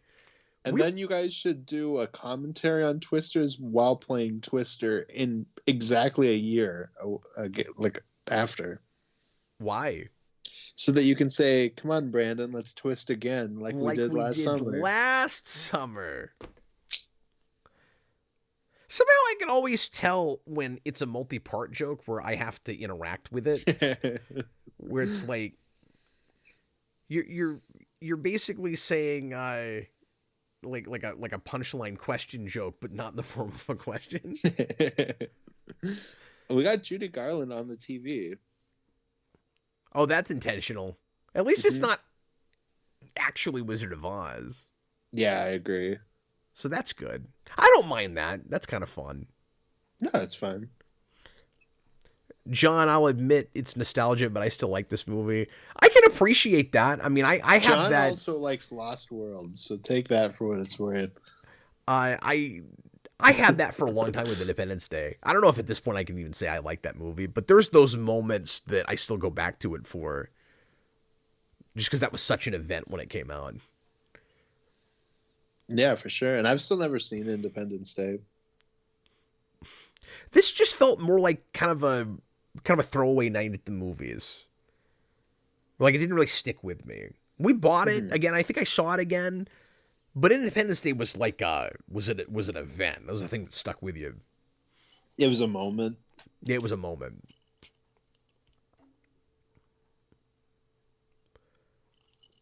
People were like, "This Roland Emmerich, he's going to be the new Spielberg."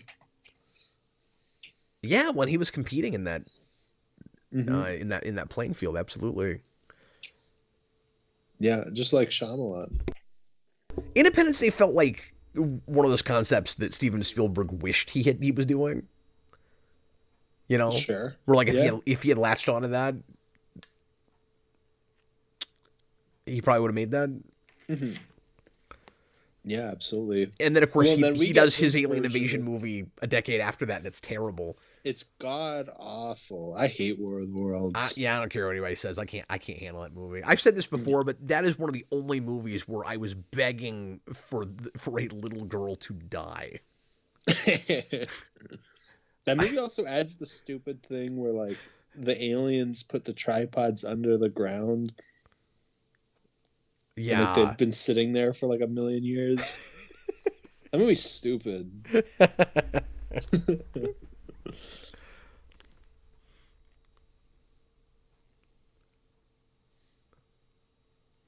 So this is how we write her out. She just goes, "Come on, throw her into a tornado." She just goes, "Oh, I know you're really meant to be with your ex-wife, and I can't deal with what you do, and it's mutual." Oh, well then... He's like, "No, we're divorced." She goes, I'm not that upset. I'm like, well, then maybe you should have just written the subplot out. Like, yeah.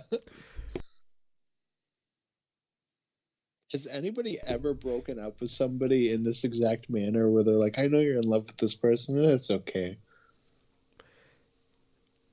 Well, and this feels like a major 90s trope with relationship drama where you have broken up characters and the new girl or the new guy who's, you know, just not right, and you know they're not going to work out in the end. Like it's like Liar Liar has that. That's the year after this. Oh, okay. And because before that we would typically make that person like awful and controlling, when we changed the trope in the 90s, we tried to turn it on its head and be like, look how like understanding and sympathetic this character is. Mm-hmm. And that kind of became the new one cliche. Yeah. We're supposed to like her because she's so reasonable, but she was kind of dumb for staying with them as long as she did. She's like, this is really dangerous. I don't want to be here. I'm like, maybe this family's posing for a picture nobody took. And the dad is just Todd McFarlane. He's like, "Oh man, my house done got broke. Guess I'm gonna draw Spider-Man." Why does Todd McFarlane have a southern accent? Because he's in Southern Land. I want that goofy Todd McFarlane figure they released so bad, but I don't want to pay $50 for it. Have you seen that? Yeah, I was the one who sent it to you. It's this weird... Well, I saw it in person finally at a GameStop last week. Yes. And it's nuts. And it's this 2-pack, just for people that know what we're talking about. It's the oddest thing they ever made. It's a very smiley Todd McFarlane, and he's standing next to a figure of the original concept drawing he did in high school for Spawn. Mm-hmm. That has one of the weirdest accessories I've ever seen on a toy. Remind me. It's got Todd McFarlane's bare feet, and you can take his shoes off. Oh, does it really? I missed that. Yeah, it's really weird. I don't know why it comes with that.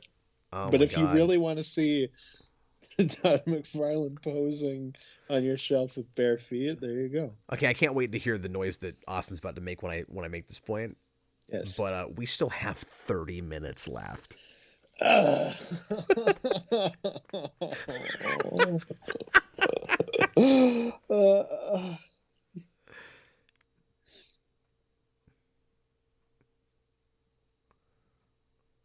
And see, Meg's supposed to be the charming older lady that we don't want to see die, and like that actress was good, but I don't care enough about this character to really care that much if she dies right now. yeah, killed this old lady. I mean, she looked like she made a good Southern meal, and she had lots and lots of windmills. I don't really know what else to. You know, I just want to know what happened to her dog. I a don't little want her spunky. dog to die. I don't know what else to do with her. Like Robert says, they're gonna find that old lady screaming, "Those eyes, those horrible yellow eyes."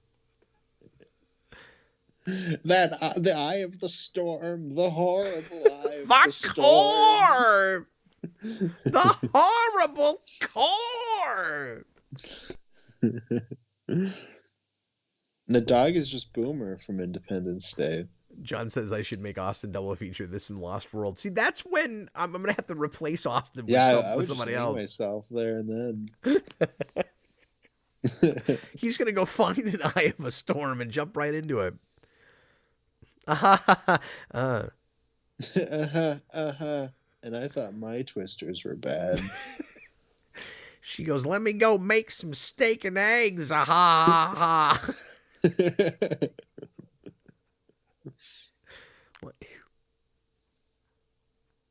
You ever hear somebody say a joke or say something they think is a joke, and you're not really sure how that constitutes a joke, but you don't really want to have to think about it anymore, so you just let it go? Yeah, that's one of those moments. Oh, which part? Oh, when she starts laughing about steak and eggs. Oh yeah. I'm like, how does this constitute a joke? Also, none of the Southern accents. And it's a very similar joke, but it's that part in Civil War when Ant-Man's like, "Does anybody have any orange slices?" Yeah. What did it have to do with anything? Yeah. You said something. It's just really random. Did you just see what happened there, Austin? It was like a non-committal ending of Poltergeist. Well, it was like the house falls apart. We don't quite have the money to have it suck into itself, so we just leave it. No, even worse. It was like that Dark Knight explosion failure, but if it didn't also, like, if they just left it. Like, oh, that didn't break the way it was supposed to.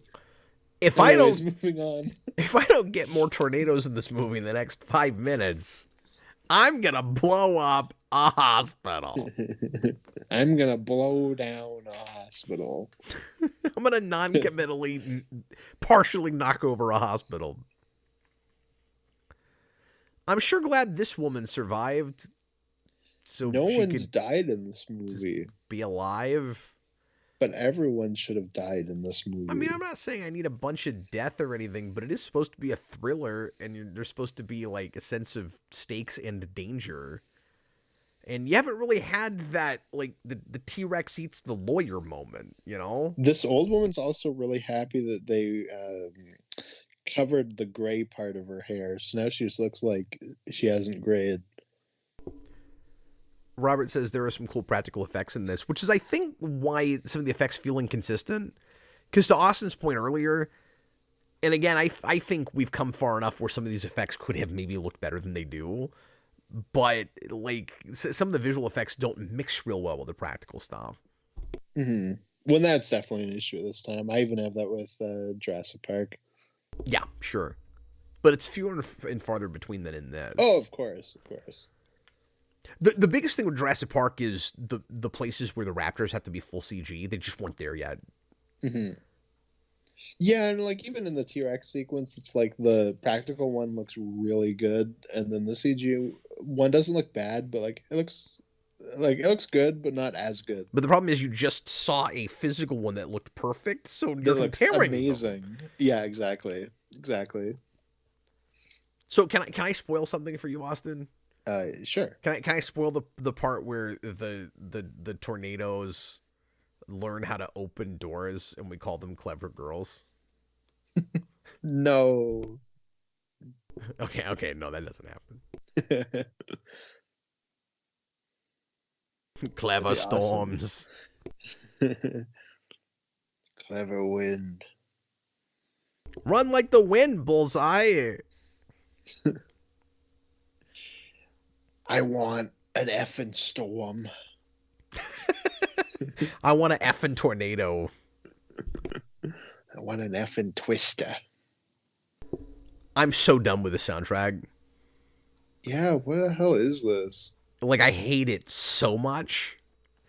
I've never talked this much about score, I don't think. Like positively or negatively, but it's so distracting. Yeah, it's rough. All these Pepsi cans are really nostalgic. Oh, what is he watching now? I couldn't really tell. Something completely unrelated that has no interesting symbolic connection to anything that's happening. I don't know what it was, but I'd rather be watching that. I'd rather be watching it.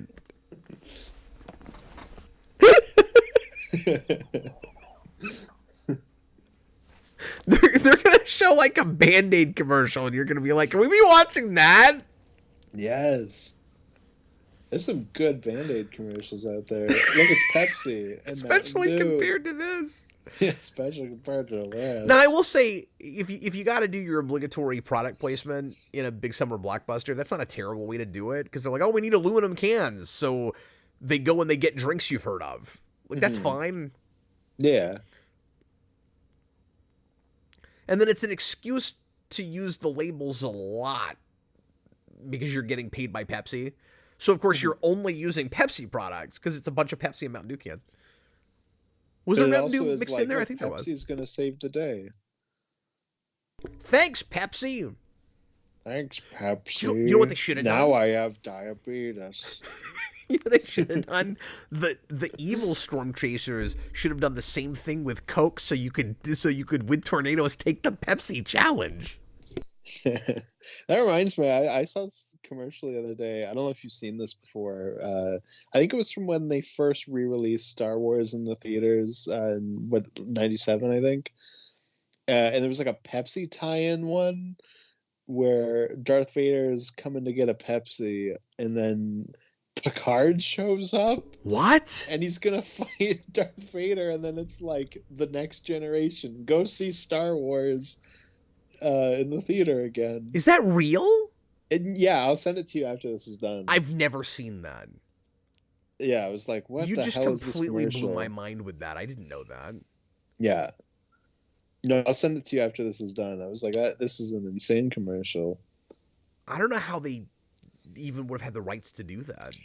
Because it's just like a bald man in a red shirt. Oh. So it's like... Okay, so they didn't break any copyright to do it. Because there's no way they would get permission from Paramount to make that commercial. There's no way that would ever happen. Yeah.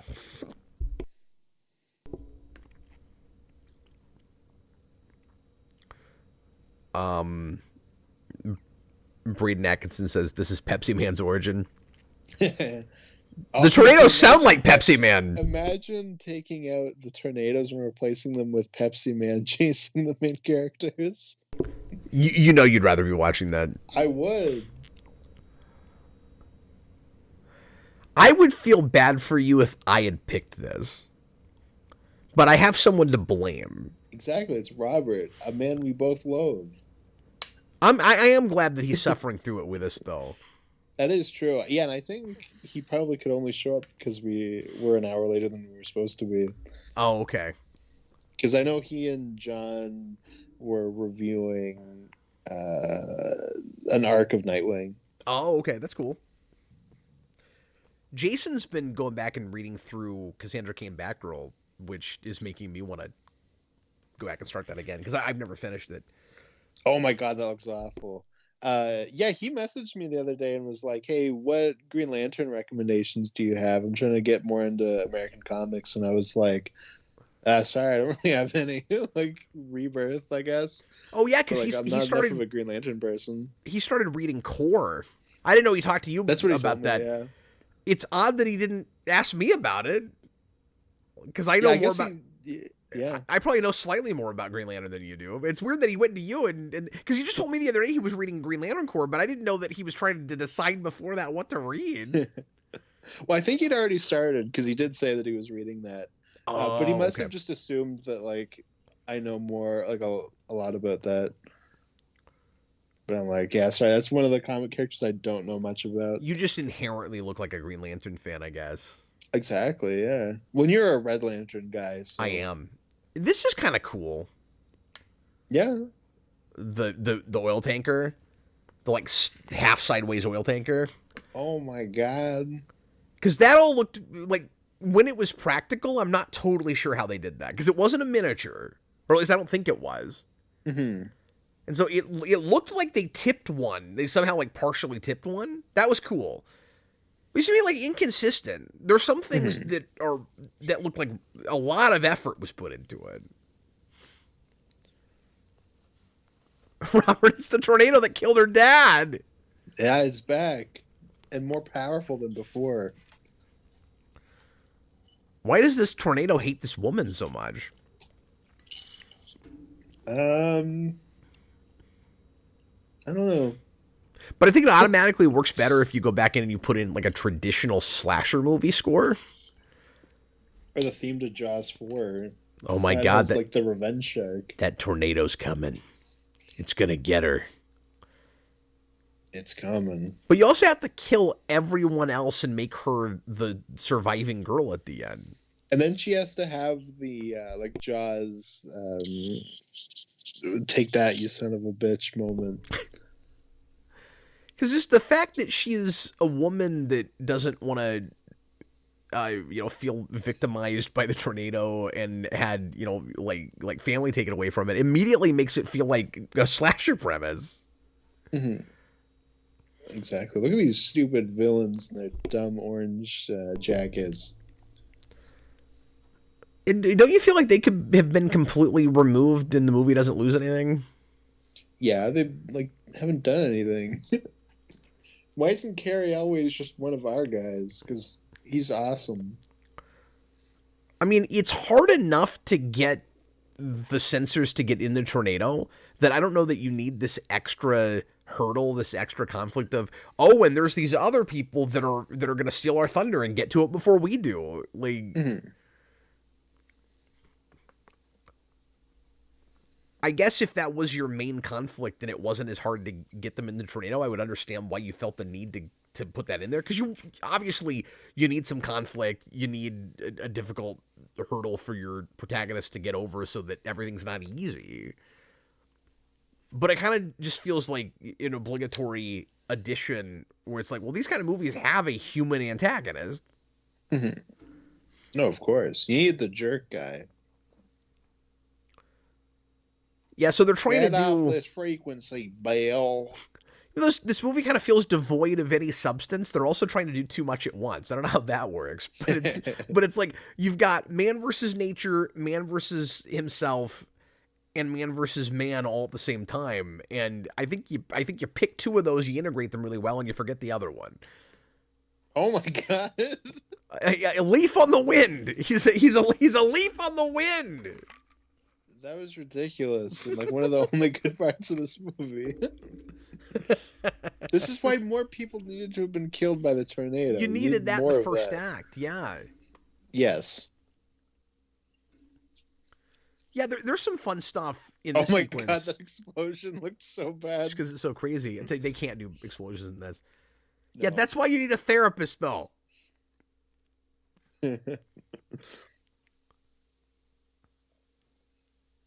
What did you try? Nothing. You said go back and you said no. I'm hoping Twisters has zombie tornadoes. That's what I'm hoping. We killed that tornado. No, you made it a living dead tornado.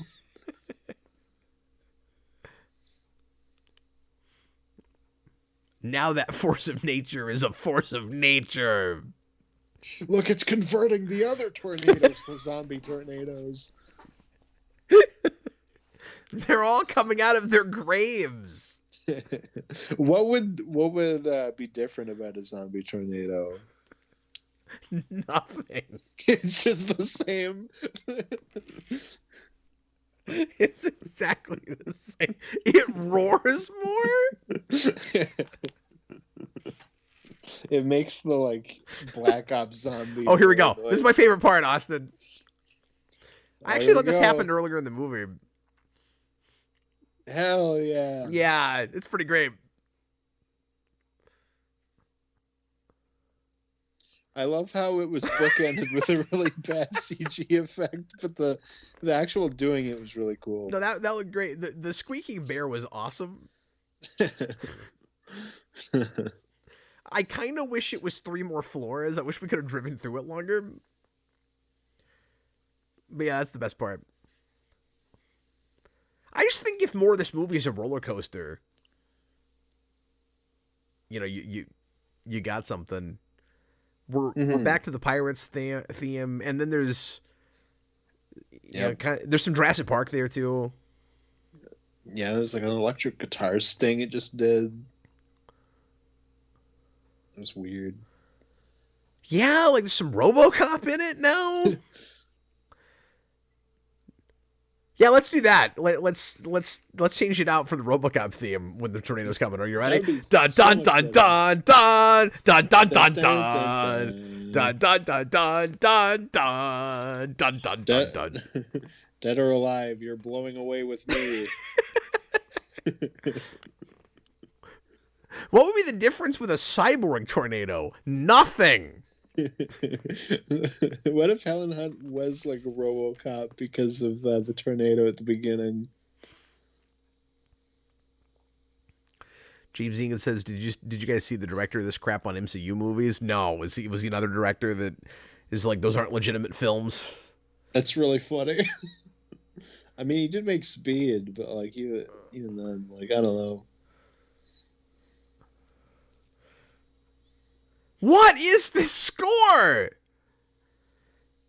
Did you notice, like, there's no main theme that goes throughout this movie? And you don't have to have that. You can have more ambient stuff. It doesn't, you don't have to have, like, really super melodic stuff. But there have been about 15 different attempts at an actual theme that it just keeps abandoning.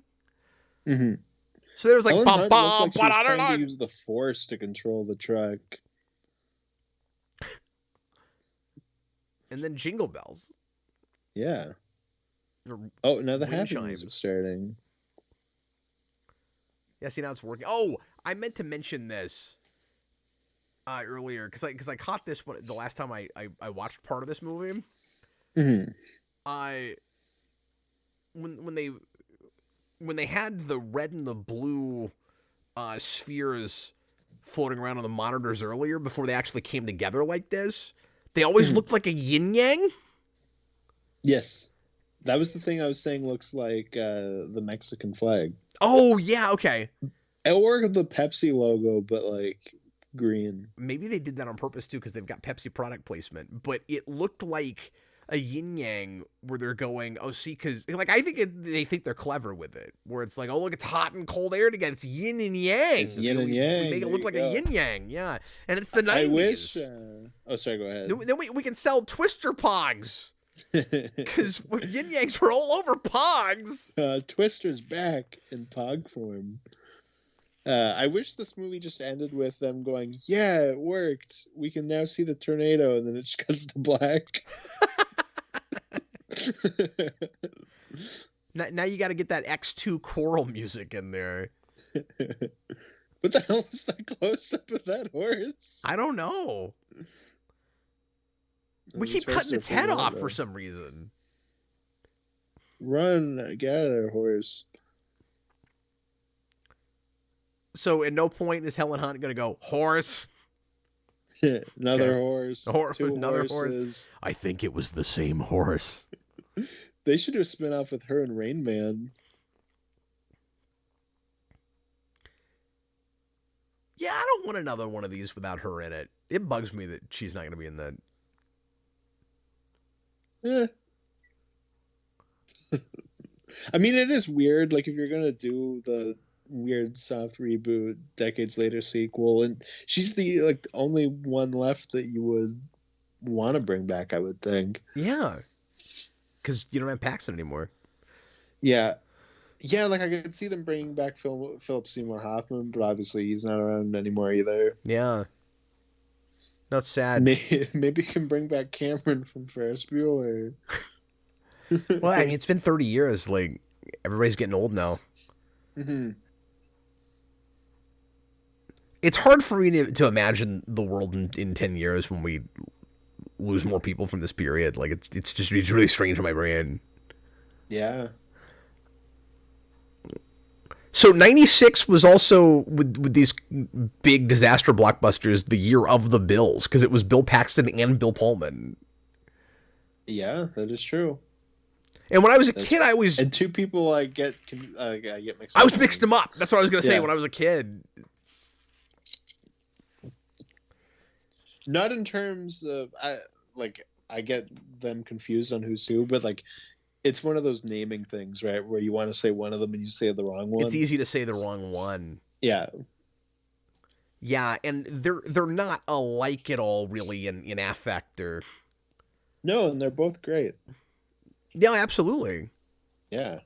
But yeah, Pullman is... I guess the way I would put it is Pullman's affect seems a lot more like northern and a little bit more like upper class or something, and Paxton feels more Midwestern. Like Paxton could have been in Field of Dreams.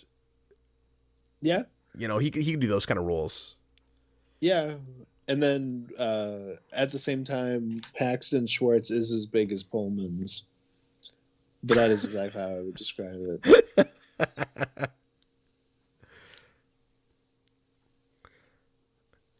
Well, and Paxton plays bad really well.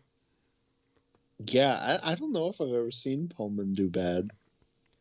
Well, he did it in Agents of S.H.I.E.L.D., and he was pretty good. No, Bill Pullman.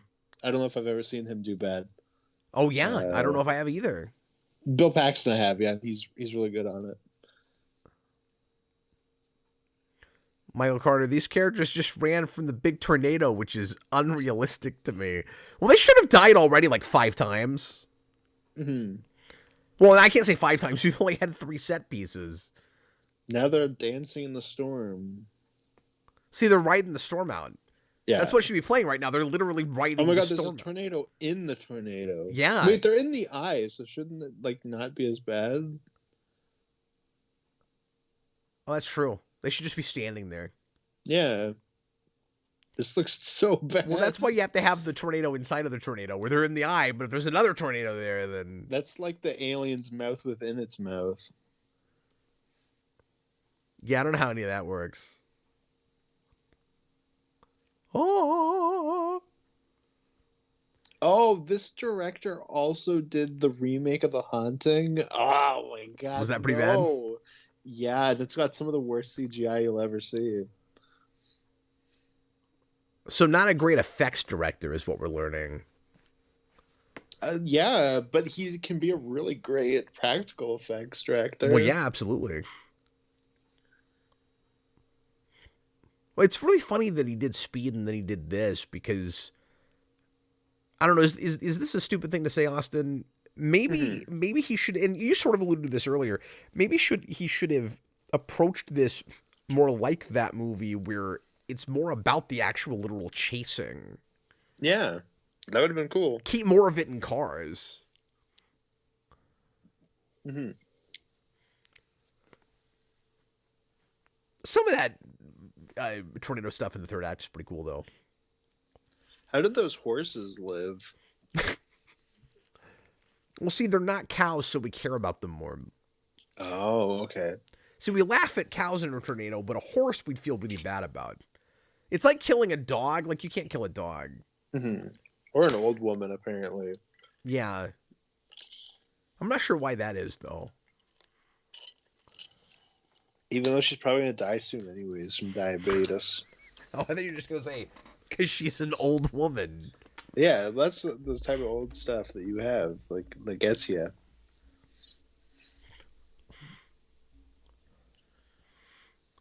Okay, so how do you do a decades later sequel? Because it would basically have to be a science fiction future where we have a way better early warning system for tornadoes than we actually do right now.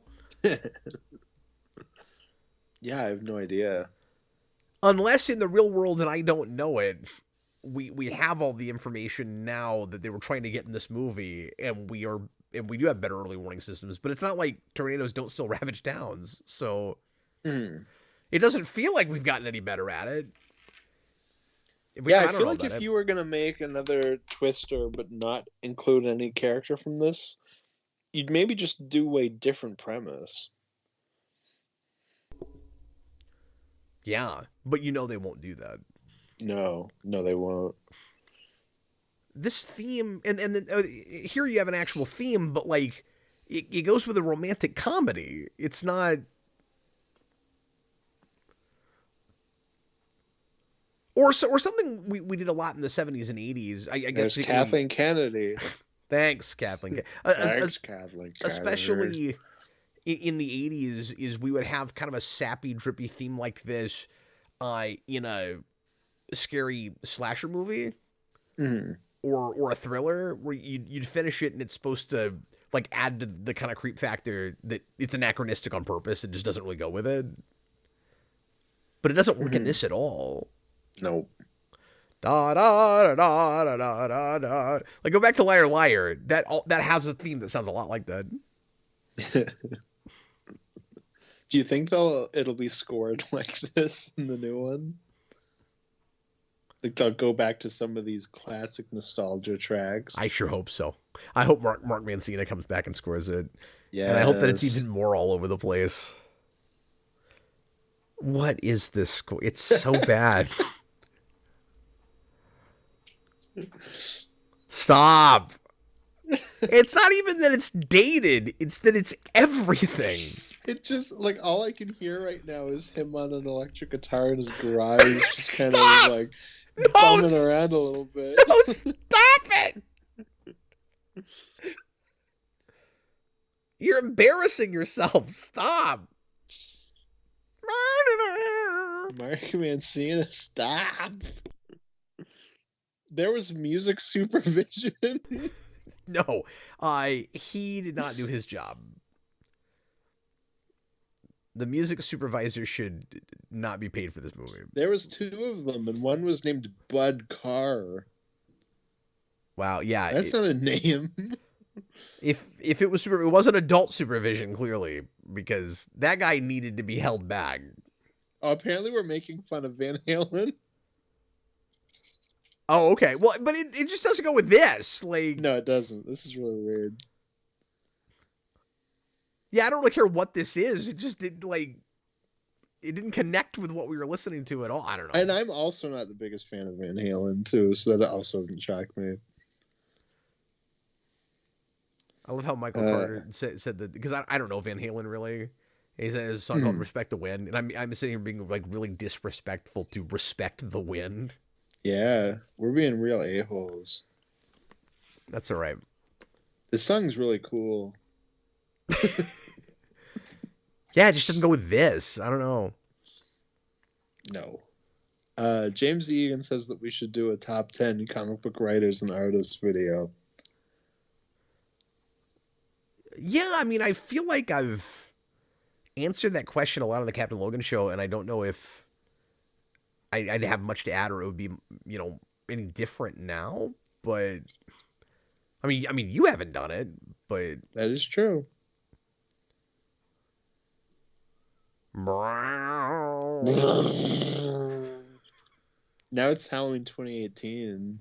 Oh, well, I guess this isn't score. It's still Van Halen. It's still Van Halen. So was this movie more or less what you figured? Yeah, pretty much. It had little moments, I guess, that were like kind of funny, but overall, yeah, it is just really boring. Well, that's a name. The color timer's name is Bob Putinowski. The negative cutting was named Mo Henry. Well, that's the problem. We needed positive cutting. Exactly. We should have cut this more positively. Oh, Jake Busey was in this. Robert, Cap, this movie would have been so much more awesome if it was about the old guy from the Straight Story and his lawnmower tractor getting chased by tornadoes. Oh my God, I would have spent real money to see that. That was the sequel to the Straight Story. Okay, here's a question for you. If you could have any versus movie with Twister, what would it be? Well, the first thing that comes to mind is Twister versus Independence Day. Oh, yeah. Yeah, the aliens versus the tornadoes. Mm-hmm. What do you have? Well, I feel like the big shot of that would be like you have that big F5 tornado and then the ship's over and it's like the exact same shot as the White House where it blows it up. Yeah. Or Twister versus Mars Attacks. Oh, yeah. What would mine be? Yeah, what would yours be? Twister versus the Core. Actually, no. Twister versus the Day After Tomorrow. Oh, there you go. Yeah, there we go. Yeah, but it's kind of redundant. Tornado's freezing. I was gonna say it's redundant though because you already have tornadoes in that. So like, that's true. Is it their tornadoes versus these tornadoes? Like I don't know. It's like the Crips versus the Bloods, but of tornadoes. Let's do Twister versus Dante's Peak. Yeah, that'd be a good one. You get tornadoes on the mountain. They're on the mountain. I feel like that should be like the Ring versus the Grudge, because in that movie they fight, but then they merge into one. Oh, and like that would be that. Like the tornado picks up the lava and starts throwing it around, and it's a volcano tornado. Well, it would be an excuse to have Pierce Brosnan star in it. Mm-hmm. And that'd be good. Absolutely, yeah. Yeah, I think that's it. Yeah, I agree. That's great. Thanks, man. You're welcome. Although, I'm sorry, can I have one more? Yes. Just because of the thing I said earlier was zombie tornadoes. Twister versus 28 Days Later. Twister 28 Days Later.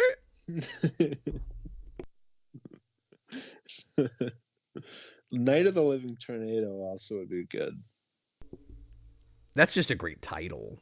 Exactly. Yeah, that's awesome. Robert says Twister versus Godzilla. Hell yeah. And I meant to say that the director of this movie left Godzilla over creative differences and got this movie. So my gut reaction was, well, I'm glad he didn't do that based on how bad this is, but that movie's also really bad. It's really bad. It wouldn't have made a difference. In fact, it probably would have been the same movie, especially if it was a creative differences thing, where it's like, well, they were going to force him to make whatever they wanted it to be, so... Maybe, because Emmerich gets, like, a lot of control on that movie. Oh, okay. So I don't know. But maybe his vision was just more in line with what they thought would sell. Maybe. Or maybe once they got him, they went, well, Independence Day was huge, so we'll let him make anything he wants.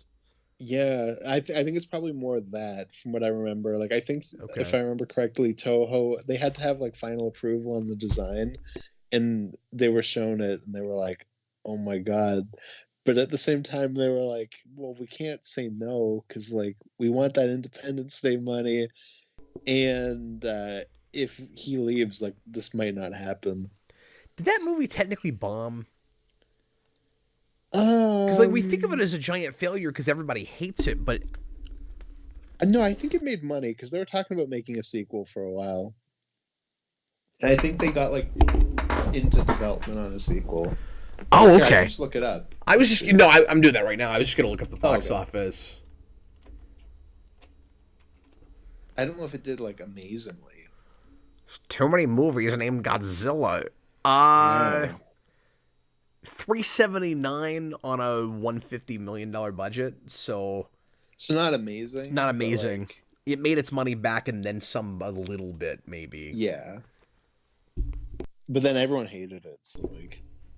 And that movie... See, I also wonder, though, just how much of an advertising budget that had, and a merchandising budget, because, you know, these days we always say, like, you got to think of it as 2 to even sometimes 3 times the initial budget because of advertising. That movie was everywhere. That movie was everywhere. It was ridiculous. Yeah. The Taco Bell tie-in was crazy. Yeah, and they had, like, all the buses made up where it's like, this bus is as big as his foot, and like... Oh, yeah, I forgot about that. This billboard is as big as billboards head. everywhere, yeah. Yeah. No, that movie was everywhere. I we should do that at some point. Yeah. Well, that just seems like a silly watch party. No, it is. There's a lot to make fun of with that movie. That movie is really bad. I don't know if it's boring all the way through. Like John and I watched Party of that, and we were just trashing it the whole time. I mean, it's been raked over the coals by a lot of people, so I don't know if we'd bring enough, new stuff to it. But I actually went to the Riff Tracks live for that. I didn't know there was a riff tracks on that. Yeah, and it was a live one. Do you know about the live ones they did? I did know that they did live ones. Yeah. Yeah, you go to Fathom events and you get to. There's like several movie theaters all at the same time that are broadcasting it, and then you get to actually hear those guys in the moment do it, which is pretty cool. That is pretty cool. I thought their commentary was too few and far between with that movie, though. Like there were too many places where they let a little more time pass before they said something than I think they should have. But that's unfortunate. What was I going to say with that movie? Oh my god, it's left me. Dang it.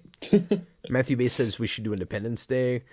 I would like to do that, just because that was a special movie for me as a kid. When should I watch it going into it, or like, would you want to do it? Oh, have you never seen that? I've never seen it. No, I wouldn't mind doing it like we did this. I mean, okay. that's an easy movie to come in and because it's got long slog places just like this. Like that's a boring movie. Well, like that's a movie I feel like I've seen most of it in like just clips like over time, but I've never seen just the movie.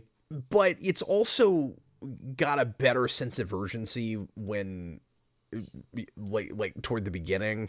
Like it doesn't feel like it's stalling for time the way this does. Like it builds to the the big invasion and stuff pretty well. It just gets more sloggy. Attacks on the list too, so we can just do a disaster movie mania. Yeah, no, I thought about that. And we should get back to some of the video game stuff, even if we don't go in order and like full on do video game movie mania. That's just been difficult because of taking rewind to the commentary place. No, exactly. I didn't want to just jump back and forth between two commentary series on Fridays and never get to do anything else. Although now that we're doing vaults on some Thursdays, we might be able to get away with that more. Yeah.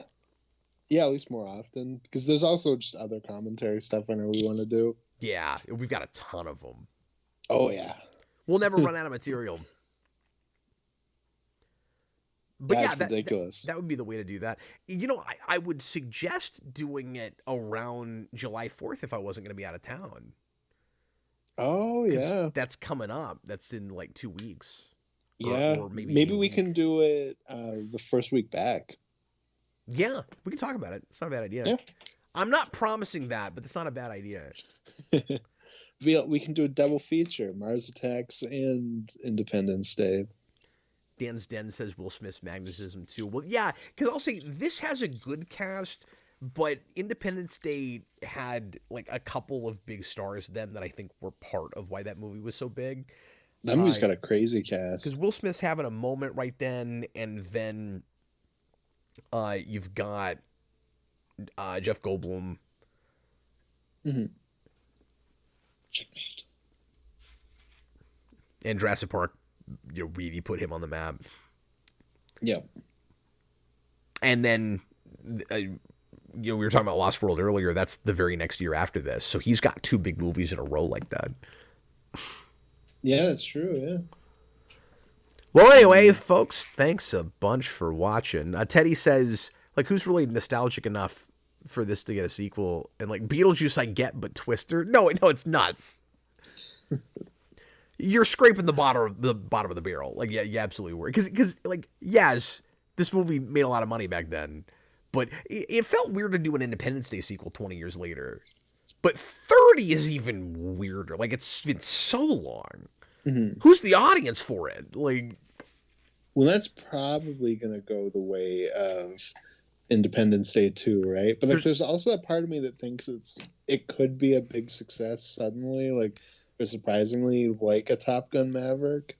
not that big. The but only you know what I way mean. it is if it's ironic. If enough people go, it's nuts they're making this, and then word of mouth is it's really silly and fun. Yeah. Then it could work. If word of mouth is it's boring or preachy, then that doesn't happen even if people are surprised that it got made and go see it out of curiosity.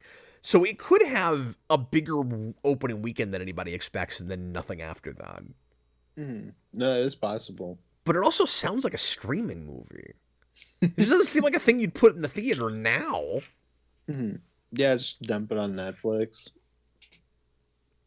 Yeah. Netflix is making $300 million movies now, so Yeah, why not? See, they don't want to take any risks, so they're going to spend too much money on things people won't watch. I don't know. I don't understand that. By the way, Also, do your you know? subscription's going up. Yeah. Do you know? Do you know how much money they put into Twisters? No. 200 million. What are you doing? Especially in a year where like 2 movies have made bank. Everything's bombing practically. Yeah, it's like Dune, Godzilla and Kong, and Inside Out are like the Inside Out 2. 3 movies. Oh yeah. And so Pixar is learning all the wrong messages from that, or lessons. Sorry, I'm getting tired. They're learning all the wrong lessons from that. That's right. I haven't seen that. I like the first movie. That wasn't a thing I needed a sequel to. Maybe it's great, but there was a part of me that wanted that to bomb, just so that the outside chance that they would rethink we're just playing it safe strategy moving on that they famously have said recently. Well, that movie's already done $450 million in the box office, so expect Incredibles 3 in like 4 years. And I think there's already been talk that they're developing an Incredibles 3 and Finding Nemo 3. Oh, okay. Dan, those tornadoes had to get a huge salary bump. Yeah, exactly.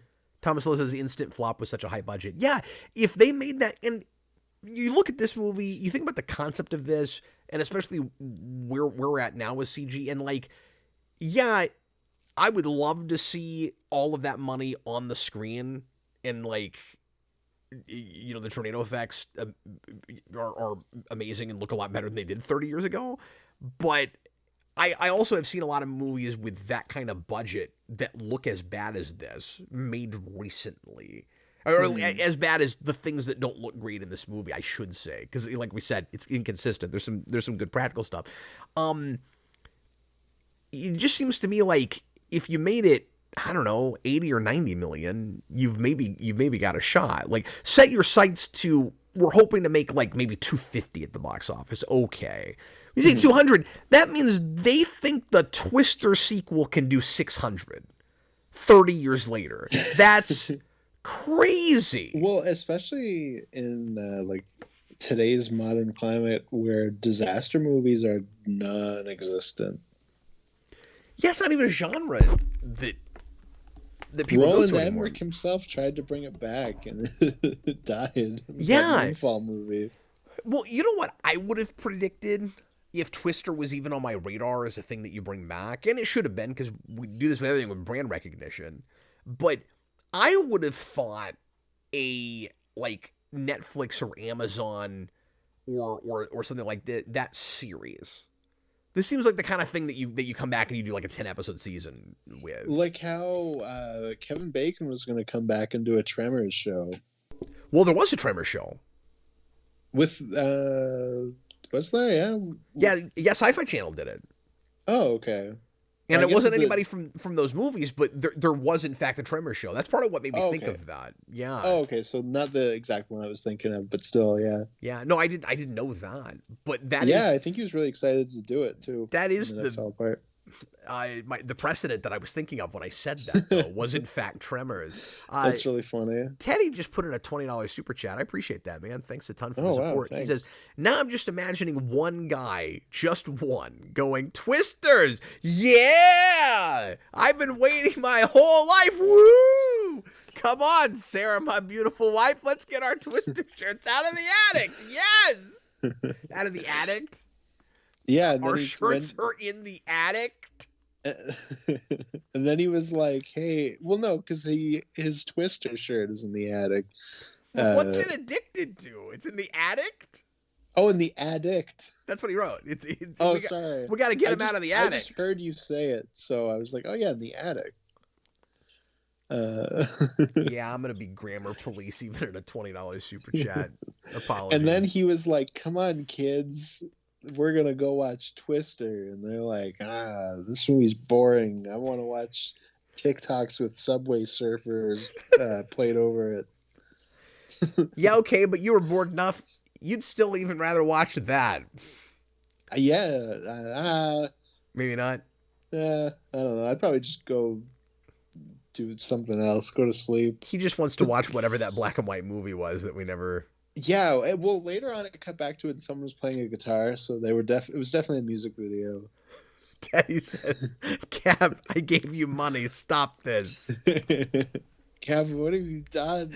Oh no! Yeah, that was horrible. I was disrespectful to Teddy and Van Halen. No, you see, the elderly woman from this movie is the addict. She's on drugs now, and she's holding his shirt, and he has to get it back. She's like, "I wish I had died like was predicted." Like was predicted. Well, yeah, because. Well, because we were watching earlier, I think some people were like, "Oh, the old lady, she's gonna die." No, we left her alive. I don't know why. Why we left her alive? Like the image of this elderly woman from Twister looking up into the sky and saying, "I wish I died as was predicted." As was predicted in the ancient scrolls. And then she pulls out the scroll. But no, it's funny that Teddy said specifically my wife's name because she insisted that we watch this movie again before that sequel comes out. And I think she wants to see that. So there's a little bit of truth to what he said. Like, I don't know. My wife's not saying it in all caps or anything, but I think she's kind of excited about it.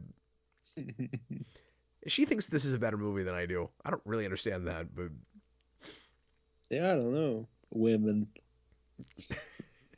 No. So I meant Twisters. No, so every now and again there'll be a thing that I think is real kind of cliche or sappy that she kind of latches onto. Yeah, it happens. And I mean, I've got that too. Like she does not get why I like Field of Dreams, and I can't argue with any of her issues with that movie.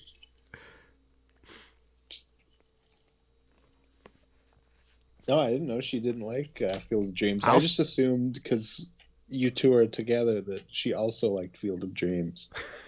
And you watch it every Sunday.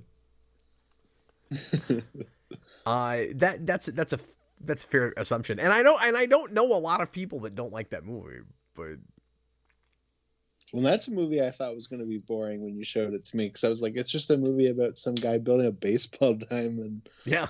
That's boring. That's Robert, I almost brought that up. It's funny you remember that. I guess I mentioned that somewhere on the channel at some point, but he said, was The Cutting Edge one of those, Cap? Yes, absolutely. That movie is, I don't think, very good at all, but that's one of her favorite movies for some reason. I don't even know what that is. It's a movie about figure skating. Oh. It's really crumbly written. You guys should watch I, Tonya. I still want to see that. You keep telling me about it. Yeah, it's really good. Okay, well, we should get going. Thanks a lot for watching, everybody. I hope you enjoyed the stream. And we'll be back again next week for regular stuff. I may stream something later in the weekend. I'm trying to start this collection video series, so I might try to do one of those Sunday or Monday. But in the meantime, appreciate you guys. Austin, thanks for watching Twister with me. Thank you, Robert. Appreciate you, Robert. And Tay, thanks for the super chat, even though I made fun of your spelling mistake, which I do when I'm typing quickly all the time as well. So, you know. Oh, now you're getting patronizing. No, I'm not. It's really easy to do that, but it's also hard not to make fun of it when I see it. Teddy, well, it's a good thing she doesn't donate, because then you would make fun of her spelling. Gosh, you meanie. Everyone, once the stream's done, go watch the "Am I Pregnant" spelling mistake video. It's the greatest video of all time. Oh wow, I've never seen that. I thought you were gonna say everybody go watch that Star Wars commercial with Picard and in it. Watch that, yeah, because it's freaking weird. I hurt Teddy's feelings. I feel bad. I didn't mean to. Oof. I was just trying to imagine an addict in that situation. An addict of Twister. Can you imagine somebody addicted to this movie? You imagine somebody that since this came out watched it on a weekly basis? But like at the same time, Cap, if you found somebody that like really liked this movie and watched it pretty often, you would send them to rehab. Twister addicts. Oh yeah, absolutely. No, I can't even imagine that. And they'd be like, well, it's the first time this has ever come up, but yes, bring them in. The only thing that would be weirder than that is if somebody bought up all the VHS copies of this and put them in a bus. Put them in a tornado. Which is funny because it's the same director. It is, yeah. Speed with the guy that bottles. Oh, I also meant to mention that this is one of the first movies that was released on DVD. Oh, interesting. It is apparently technically the first, but there were like 4 or 5 other movies that came out about the same time, like in the same week. Okay. But Twister is technically the first movie on DVD, or is arguably the first movie on DVD. Fascinating. Yeah, I guess. That's a tidbit I learned. All right, well, thanks for watching, guys. We're going to get going. I was Captain Logan. This was Austin the Day Ghost. Yeah, see you, everybody. Bye, guys.